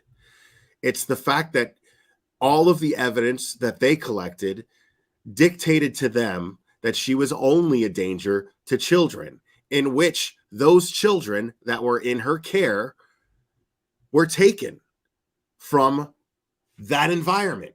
They're removed. So any children that could have been in danger of Leilani have been removed. Therefore, no, she's not a danger. She's not breaking into people's houses. You also have to look at something called motive, okay? Her motive, what they're implying here is her motive is simply that she was on drugs, didn't appreciate Quentin, liked her other kids better, that Quentin was not her favorite, according to the testimony, or at least the according to the interviews conducted by this babysitter. But I mean, that's not fact. That's just what she's saying. But they're not, the motive that they're gathering here is that she's an irresponsible mom who was high on drugs, who got frustrated for whatever reason with a 20-month-old kid that was killing her buzz, and then she beat him. And ultimately the matter of death, maybe she strangled him, or maybe she suffocated him, maybe she drowned him. Who knows? Maybe it was one of those things, because she had beaten the child, lost her temper, and then knew there was no way she was ever going to cover that up unless she killed Quentin and then got rid of him. That's likely, in my opinion, what took place, unless she beat him to death. But the fact is that law enforcement agents follow something called motive. There's no motive. They don't see a foreseeable motive of her going around and breaking into a neighbor's house and killing their kid. There's nothing for her to gain from that. There's no reason why she would do that. It would make sense that she was abusive to her own child and then tried to cover it up, whether it be fatally or, like I said, she possibly could have killed him in some other manner that is, like you read earlier, unknown to the grand jury so far. So you're sitting here and you're acting like you don't know anything about motive, and you're a true crime channel, a drama-free true crime channel, by the way, but you don't know how motive works. You can't put that together. Well, no, Margot. See, here's the thing. Let me correct you there. We don't know if she beat him to death with an object. We know that he was beaten with an object, okay? And we know that he was killed and discarded. The actual manner of death has not been established yet, at least not to the grand jury and publicly, okay? So it could be that she beat him so severely. It could be that she beat him so severely that she knew somebody's going to look at this, somebody's going to come after me, and I'm going to have to just get rid of all of the evidence.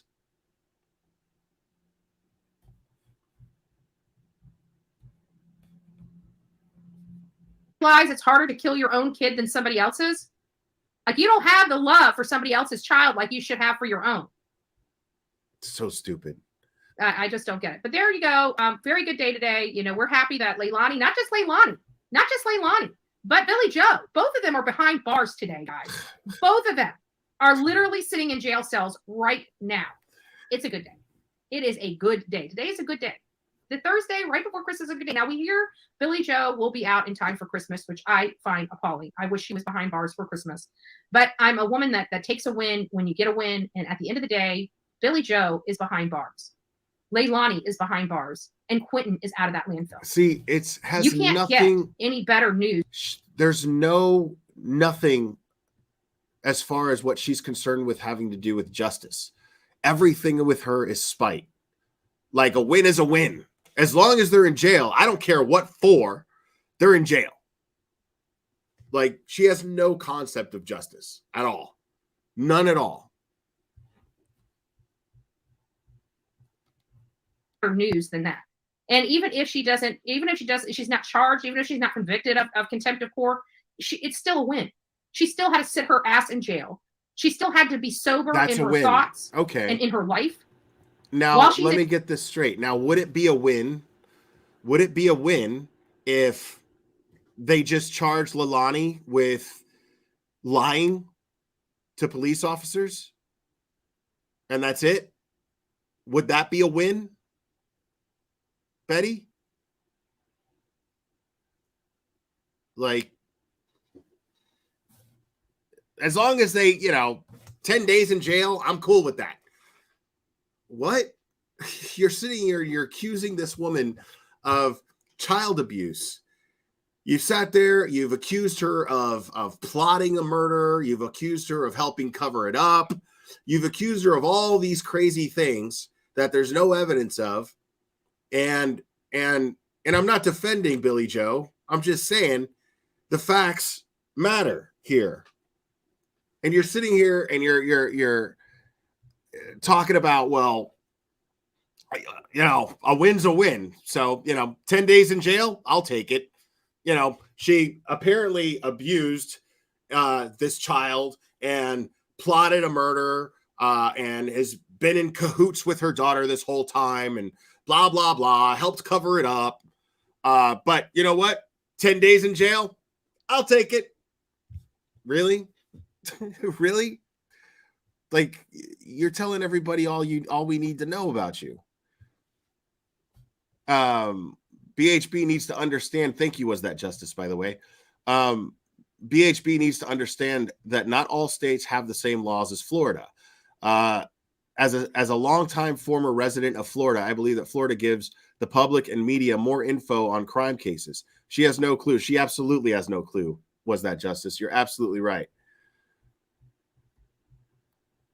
While she's in jail, she can't use. She can't, what she's been doing is using these drugs and alcohol to hide and cover and mask the pain of her losing her grandson, which she is responsible for. You can't take the responsibility I thought she away didn't from the care. person that had I thought she didn't the care. rights to those children to protect them, and that was Billy Joe, not Leilani. Courts had already deemed Leilani unfit to provide that care for those kids. So, again, she's still there, and she still has to sober up, and she still has to think of Quentin.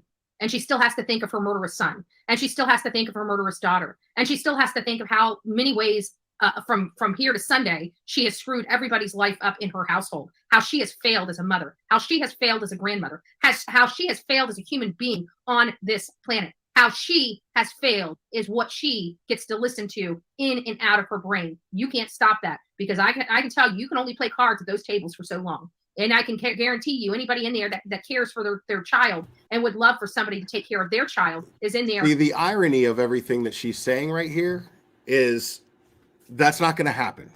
Okay, I could tell you right now that Billy Joe, all she's doing while she's sitting in jail is thinking about herself and blaming the world for all of her problems. Blaming the world, blaming this person and that person as to why she's there, blaming Leilani, blaming everyone as to why she's sitting in jail, not taking any accountability for any of her actions.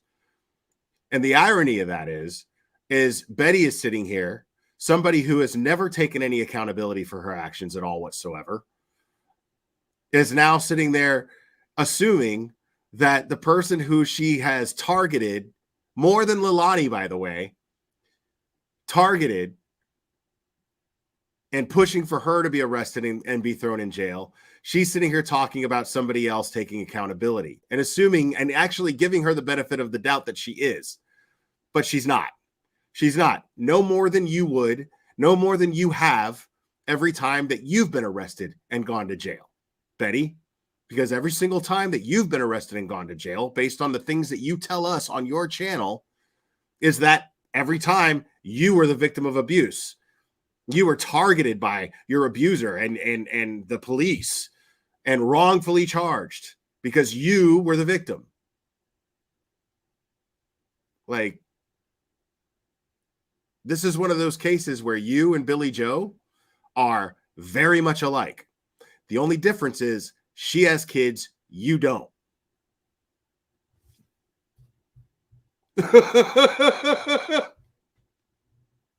In there knowing that this woman had an opportunity to protect her grandson and failed.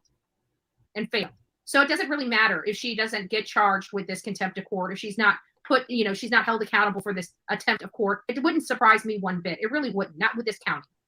But she's behind bars. And as far as I'm concerned, that's a check in the win column. That is a check in the win column. Wow. All right, guys. So I'm going to go ahead and bring this up. Again, this is going to be a short live today. This morning, this afternoon. I hope throughout the year, even on the days when people don't think that anybody cares. We care. We care. I don't give a shit. We're moving on to Chris McDumbass. Okay, so let's talk about old Chris McDumbass real quick. This is a dude who has been sticking his nose in the middle of the Quentin Simon case, inserting himself, claiming that he found a glove, showing up at the scene, and claiming that he found a glove. I think he, well, not the Quentin Simon case, but the Idaho murders. I refuse to say Idaho 4. I know a lot of people are saying it. And I'm not trying to criticize other creators that do it, but my whole thing, and I overthink things sometimes, but my whole thing with that is that, when you just put, these are the victims. I understand calling, like, if there were 4 conspirators in a murder, calling them the Idaho 4. But if it's 4 victims, I don't know. I feel like it just kind of minimizes. It just makes it leans more towards the sensation than the actual victims. This is 4 young adults with their whole lives ahead of them, and they were on the path of doing something great with each of their lives. So just to call them the Idaho 4, I don't know. I'm just not personally comfortable with it. I get that it's just easier to say. I get that it takes up less space in your title. You know what I mean? I understand all that. It's just, I can't do it for some reason. It just bugs me to do it. Okay. That is a white car. Okay. So require another interview with that individual from the authorities. I will tell you that right now. Somebody needs to go sit down and take a look at this interview. And it is on Lauren's channel, Hidden True Crime. And she did a marvelous job. And if you look at some of the correlating statements in relationship to behavior, it is interesting. And I know other experienced homicide detectives have also said something to that as well, and they have also recommended to LE. Oh God, I can't stand this guy. Do a follow-up. So immediately, I asked myself last night after talking with Nancy's team, and they had invited me back to come up. Car's not sus to talk again, and like we talked about last night. I saw I'll get this to that video here, so let me pull it up real fast, and then I'm going to share my screen. So what I want to do is hear from you guys. So this is the news agency, Channel 7, KTVB, and it's within the first couple of days of, this is the news if agency. Not the next day, I'm gonna pull it of up the for you homicide. guys. You can see he's standing directly in the homicide scene, or in front of it where everybody else was. And we're going to talk about the glove here in a second too. But what I want you to do is pay attention over his left shoulder by that police car and just above that police car. Okay. So anybody who wants to go see this, it's on the University of Idaho students found dead, now identified by police, KTVB. And I want you to see at about the 3-minute mark what jumped out at me last night. Oh my All right, God. here we go. You guys got to see what that's jumped the part out that at makes me this most last confusing right now. In night. terms of information we've been able to get confirmed, the police department does not believe that there is a current ongoing threat. Bingo. Okay. Did everybody look through that tree there? That dude is such a fucking douchebag. Fuck that guy. That guy's such a coward.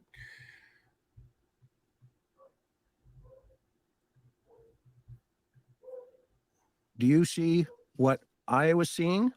I'm going to back this up real fast. Now, here's the question. Like, wouldn't you, why won't you make that a current ongoing right there? Now, if I want if I want my audience to really hone in on what I'm trying to point out, if I want my audience to really hone in on what I'm talking about, I would take myself off the screen and make the screen I'm sharing full screen. And like, there's two ways that he can magnify that right now. He can make the video that he's sharing right now full screen, like I am doing right now. Okay. And then do this and take himself off completely. But him being seen is so fucking important. Him being seen by his audience is so important. It totally outweighs the importance of what he's trying to share here. Like, and it's just fucking ridiculous, dude. All right. So here's the question.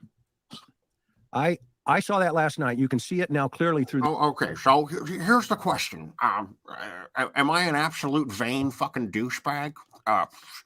Just let me know in the comments if you think I'm a complete and total fucking arrogant dipshit. The trees. Okay. And I'm going to pull it up a little closer. I'll back it up just for a second. All right. You'll see it just coming in right there. Everybody see that through the trees? No. Okay. That is a white car. So what? The day after the homicide. Now, here's the question that I had. I asked Nancy's team. Oh, has anybody here ever gone to a rental car place, bro? In some shit kicker town? Like, has anybody ever done that? You know how many white cars you're going to see? You know how many white cars you're going to see, like, just out there, like now, right now? Like, if you live near a main road, I want you within 60 seconds, just time yourself 60 seconds and count how many white cars, not SUVs, okay? Not trucks. Just count in 60 seconds how many white cars that you see drive by on a road. Are you fucking kidding me right now? You're trying to sell this shit like you broke something. Oh, Parham, you. Parham. Have you notified law enforcement and let them know that you have a white car? You have a white car? You have a white car? You must be the killer.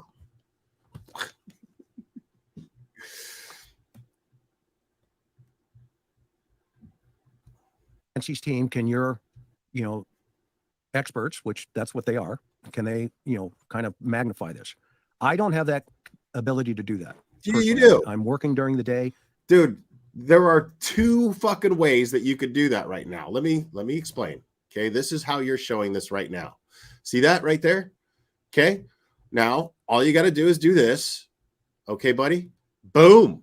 Okay, and then take your dumb ass, instead of doing this, take your dumb ass off the screen, even minimize yourself to this point where you could still be seen, just not as well.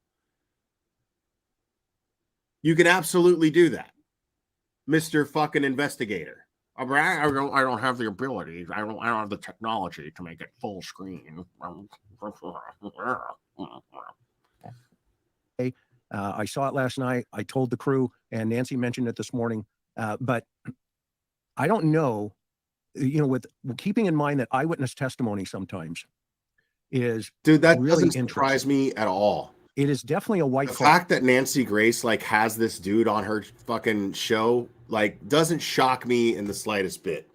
Nancy Grace sucks, in my opinion. I cannot stand Nancy Grace. She looks like she's always smelling a fart.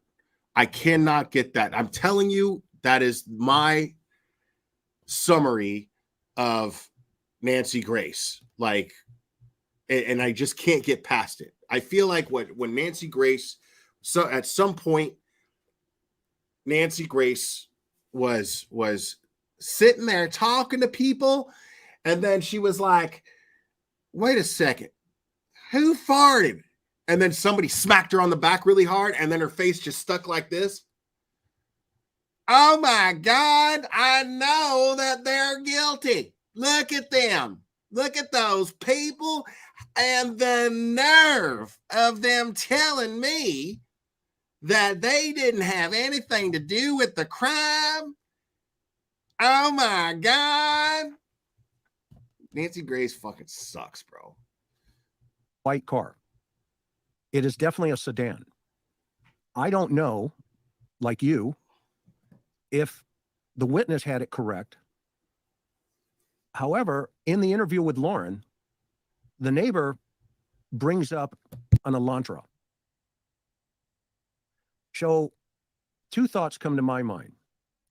Did the Elantra originate? You can see it there.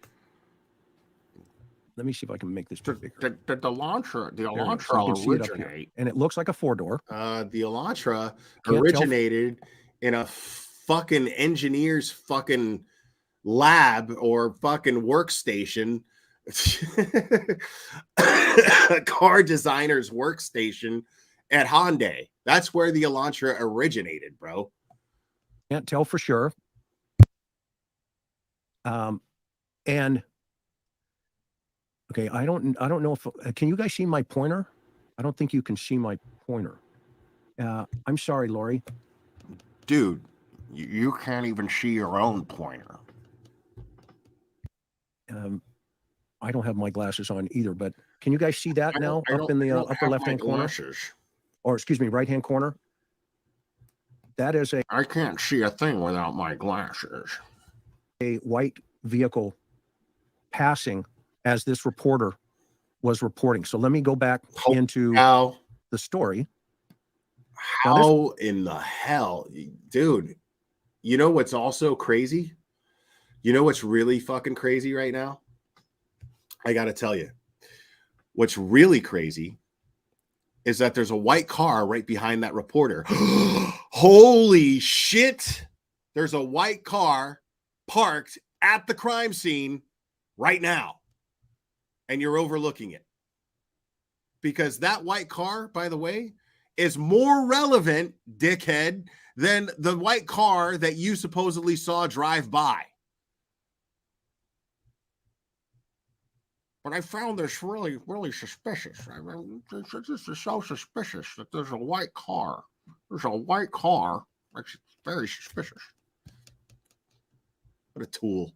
Now, this was long before a white car was ever on the radar. Information we've been able to get confirmed. You're going to see here in a minute.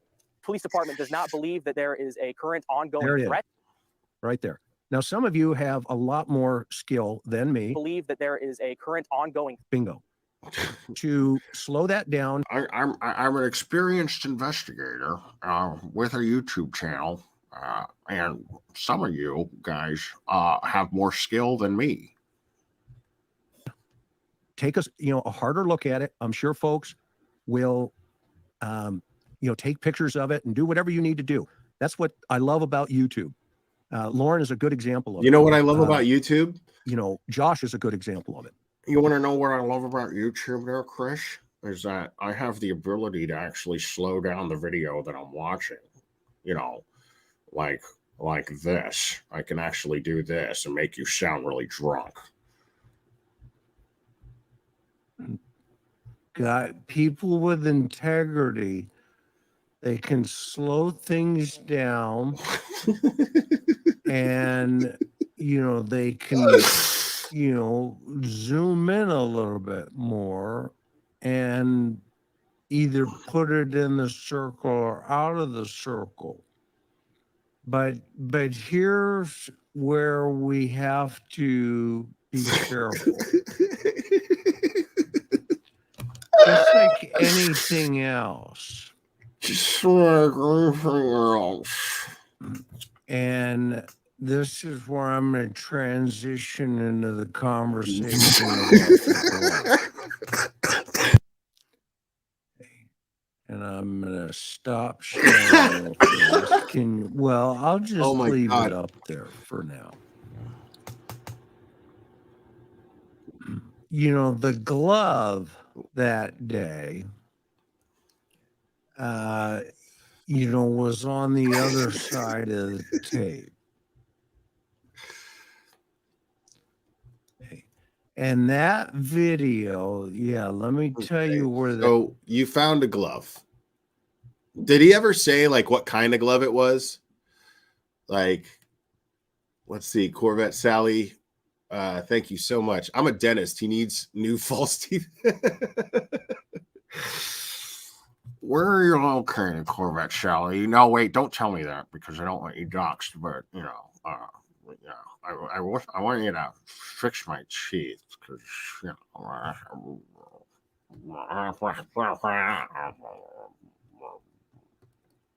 Where that video is. Thank you for asking that.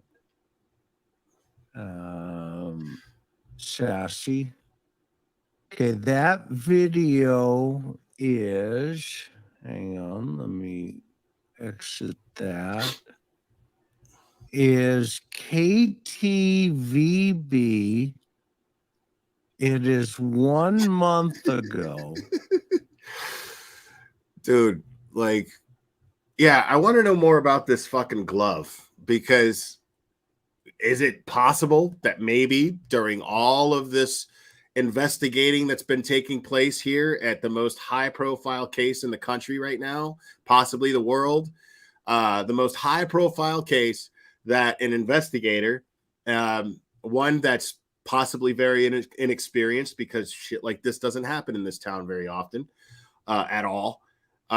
They maybe, you know, took off a glove or reached into their pocket to take out a glove to put it on, and another glove fell out of their pocket and they didn't notice because it would make absolutely no sound at all whatsoever hitting the ground. You wouldn't know the difference because latex gloves or nitrile gloves or vinyl gloves will stick together. And maybe while putting one on, it was discarded, wasn't picked up, just left there, and that's all it was. Because what this matters to him, okay, people, what this matters to Chris McDipshit here is, he doesn't care if later on they found something that glove had anything to do with the case. What matters to him is that, you know, I'm the one who found the glove. So, you know, all your support, you know, it's so appreciated because, you know, we do investigations here and, you know, I found this glove and I'm curious to know it. And then everybody's going to be like, oh my God, you found a glove, man. That's why you're Chris McDonough, the interview room, man. We love you. And then give them a bunch of money. And then that money's already collected. By the time that this case is solved and that glove had jack shit to do with anything as far as evidence goes, it's not going to matter because he got to collect the money from it. He already fucking grifted. He already exploited the integrity of this case for his own gain. And he's just going to keep doing it as it goes on.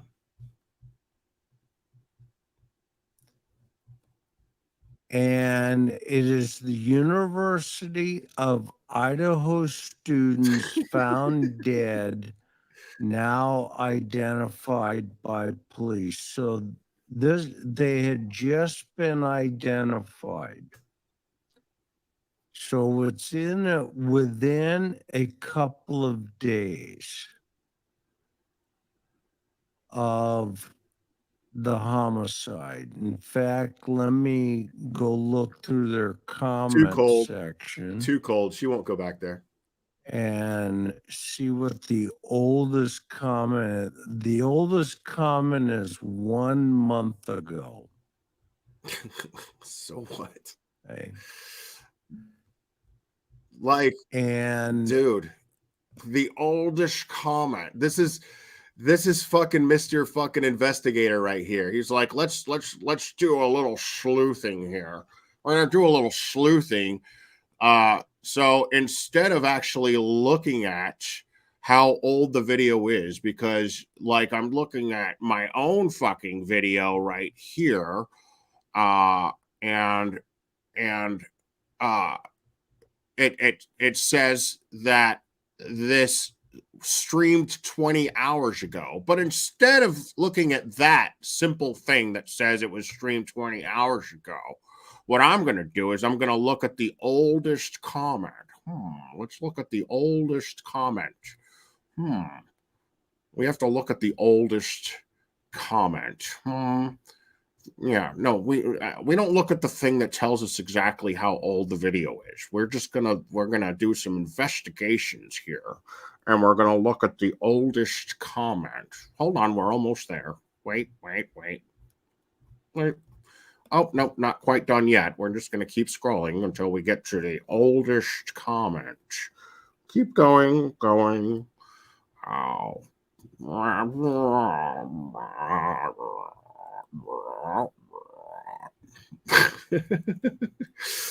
That's what he sounds like slowed down. That frog. That WB frog. Hello, my baby. Hello, my darling. Hello, my ragtime gal.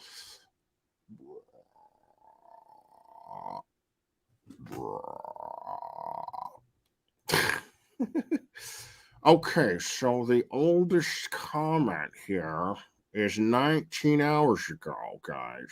Okay, we got there. Now we know how old the video is, but we could have just looked at, way up here where it says it was streamed 20 fucking hours ago, right here.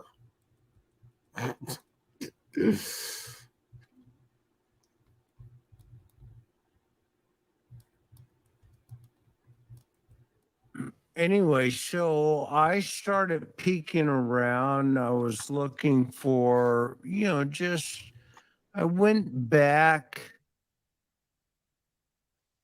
because that's what you do. Is that what you do? In these kind of cases. Where You you're in go these kind of back cases? to the first couple of days.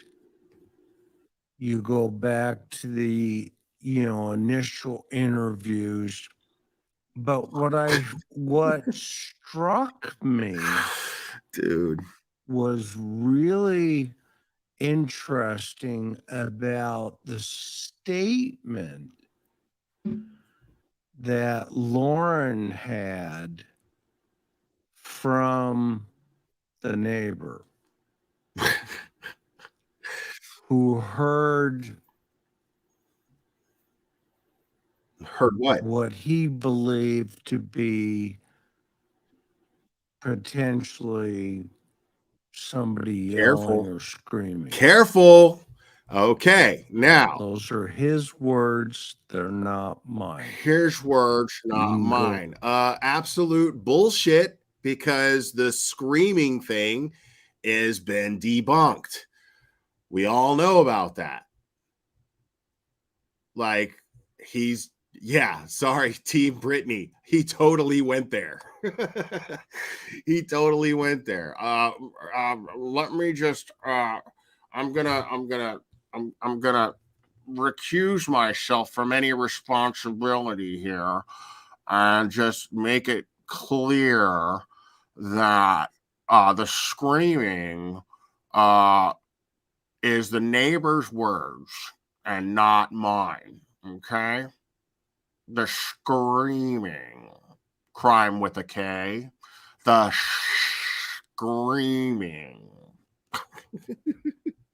yelling or something or other. Why don't you have the exact statement from the neighbor? His words, not yours, but you don't have the exact statement? Go what he believed to be potentially somebody yelling or screaming. Potentially somebody yelling or screaming. Those are his words. They're not mine. You can go watch it for yourself. Why don't you play it? Or give us a source? Why don't you play it or give us a source? That's a fair question. Let's see, Jody Lynn. Let me explain to you why I don't like Chris McDipshit. Because what we talk about are tragedy pimps on this channel. We talk about people who exploit tragedies in order to create a dramatic effect and make a shit ton of money by spreading false information and creating false narratives and then hiding behind, just because this is what they do. Like a guy like him will say some shit like, you know, his words, not mine. You know, people like this and Zav Girl and all of these assholes will basically spin a narrative, and they'll put it in a form of a question. They go, well, this neighbor, you know, in my years of investigations, this neighbor seems to be, I've questioned people like this and I've found them to be suspicious. And then right there, people are going, ooh, the neighbor's suspicious, right? But he protects himself by saying, I just asked questions. I didn't say that it was the neighbor. I just said, well, maybe, you know, in my experience as an investigator, people like this have turned out to be suspicious in the past. If you jump to that conclusion, that's your fault. With no accountability and no responsibility for the fact that he has a chat full of people that look at him as a former law enforcement agent. And instead of using the fact that he's a former law enforcement agent, and the responsibility that comes with that being, you know, I can't jump to conclusions. I'm not on this case. What we do is we deal in facts, but this person basically created a narrative that Dawn Wells was guilty of murdering Summer Wells when we don't even have any information to indicate that she's no longer even alive. This dude made tons of money off of that. Tons of money. And he puts his interviews that he conducts with people behind a paywall. Because his actions are showing that this is not somebody who's seeking justice. His actions are somebody who's showing that he's using the fact that he was a former law enforcement officer as some sort of selling point to be able to make money off of these cases. He sticks his face in these situations, and exactly what he's doing here in this particular case, he's showing this footage from another from a month ago, a couple of days after, or maybe a day after the case was where the victims were identified. And he's saying that back here in this corner right here, I don't know if you can see my cursor, but back here, he says that you see a white car drive by. And he's implying that he located the car. He's trying to say that he located the car that law enforcement has been looking for. And when it's the most ridiculous thing in the world, because anybody with common sense knows that white cars are a dime a dozen. They're everywhere. But because he's a former law enforcement officer and he's throwing out that bullshit, people are going, oh my God, Chris McDonough is such a good investigator.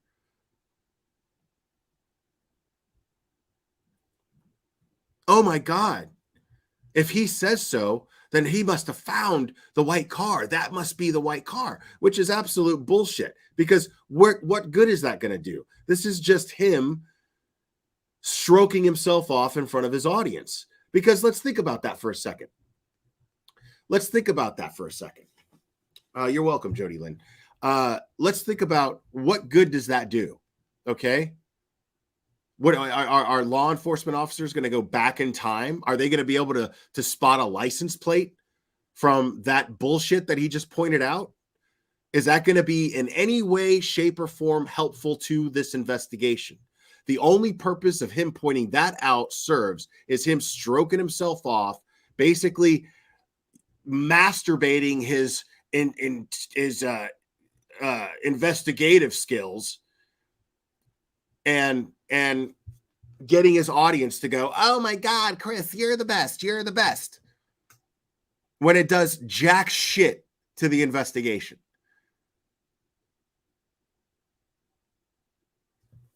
This guy is nothing but a grifter.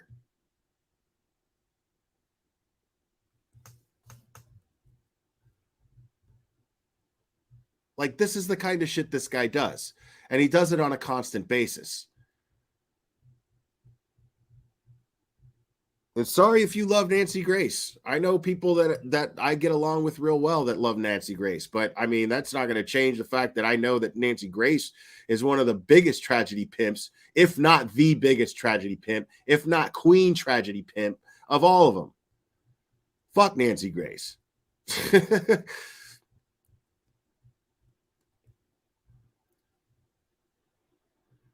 I mean, these people aren't going to stop, you know? I mean, it's just a matter of time, though, before McDonough does some stupid shit that makes people realize how much of a jackass he is. I mean, people with common sense are already seeing it. They have been seeing it. They've been seeing it since the Summer Wells case. People have been seeing it. But, you know, a guy that greedy is going to slip up. He's going to end up doing something totally that violates terms of service. He's going to end up doing something completely irresponsible because all he sees is dollar signs, because he can't think on terms of a victim's well-being. He can't think on terms of a victim's family's well-being and the integrity of an investigation, even though he is a former law enforcement agent. This is a YouTube creator that should be setting an example. Should be setting an example as a former law enforcement agent, such as Duty Ron, such as the guys from Police Off the Cuff, such as Mike King from Profiling Evil.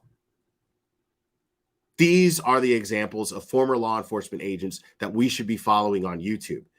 He absolutely has an opportunity here to just add his expertise, and that's it. And he will make money. But it's not enough money. He wants the most money right now.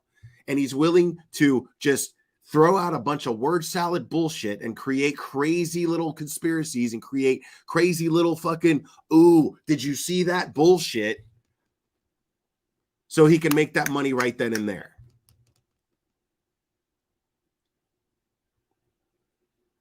That's why I don't like Chris McDonough. And he's a coward, by the way. Because I confronted him one time on the lab. It was a call-in show. And then I got booted off because I absolutely confronted him. I asked him after there was the press conference from the TBI stating that it was social media and YouTubers that were absolutely responsible for them not being able to collect solid evidence and conduct a flawless investigation. Because social media just gummed up everything. And this dude, being somebody with a very large platform and spinning narratives without any evidence at all, is absolutely accountable for that.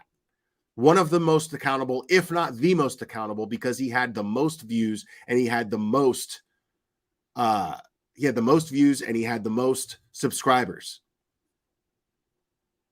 And he had the credibility from being a law enforcement agent.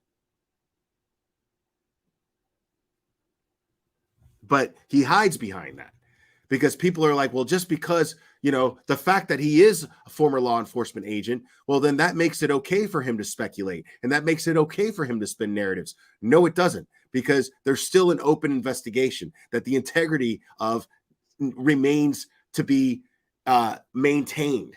It needs to still be maintained. And the fact that he is dismissing that, and the fact that he is law enforcement, he should be held to the highest standard above all other YouTube creators. It doesn't give him a pass. It doesn't give him an excuse to compromise the integrity of an investigation. It should be something that holds him to a higher standard, not the opposite. Chris McDonough sucks. Guys, I love you very much.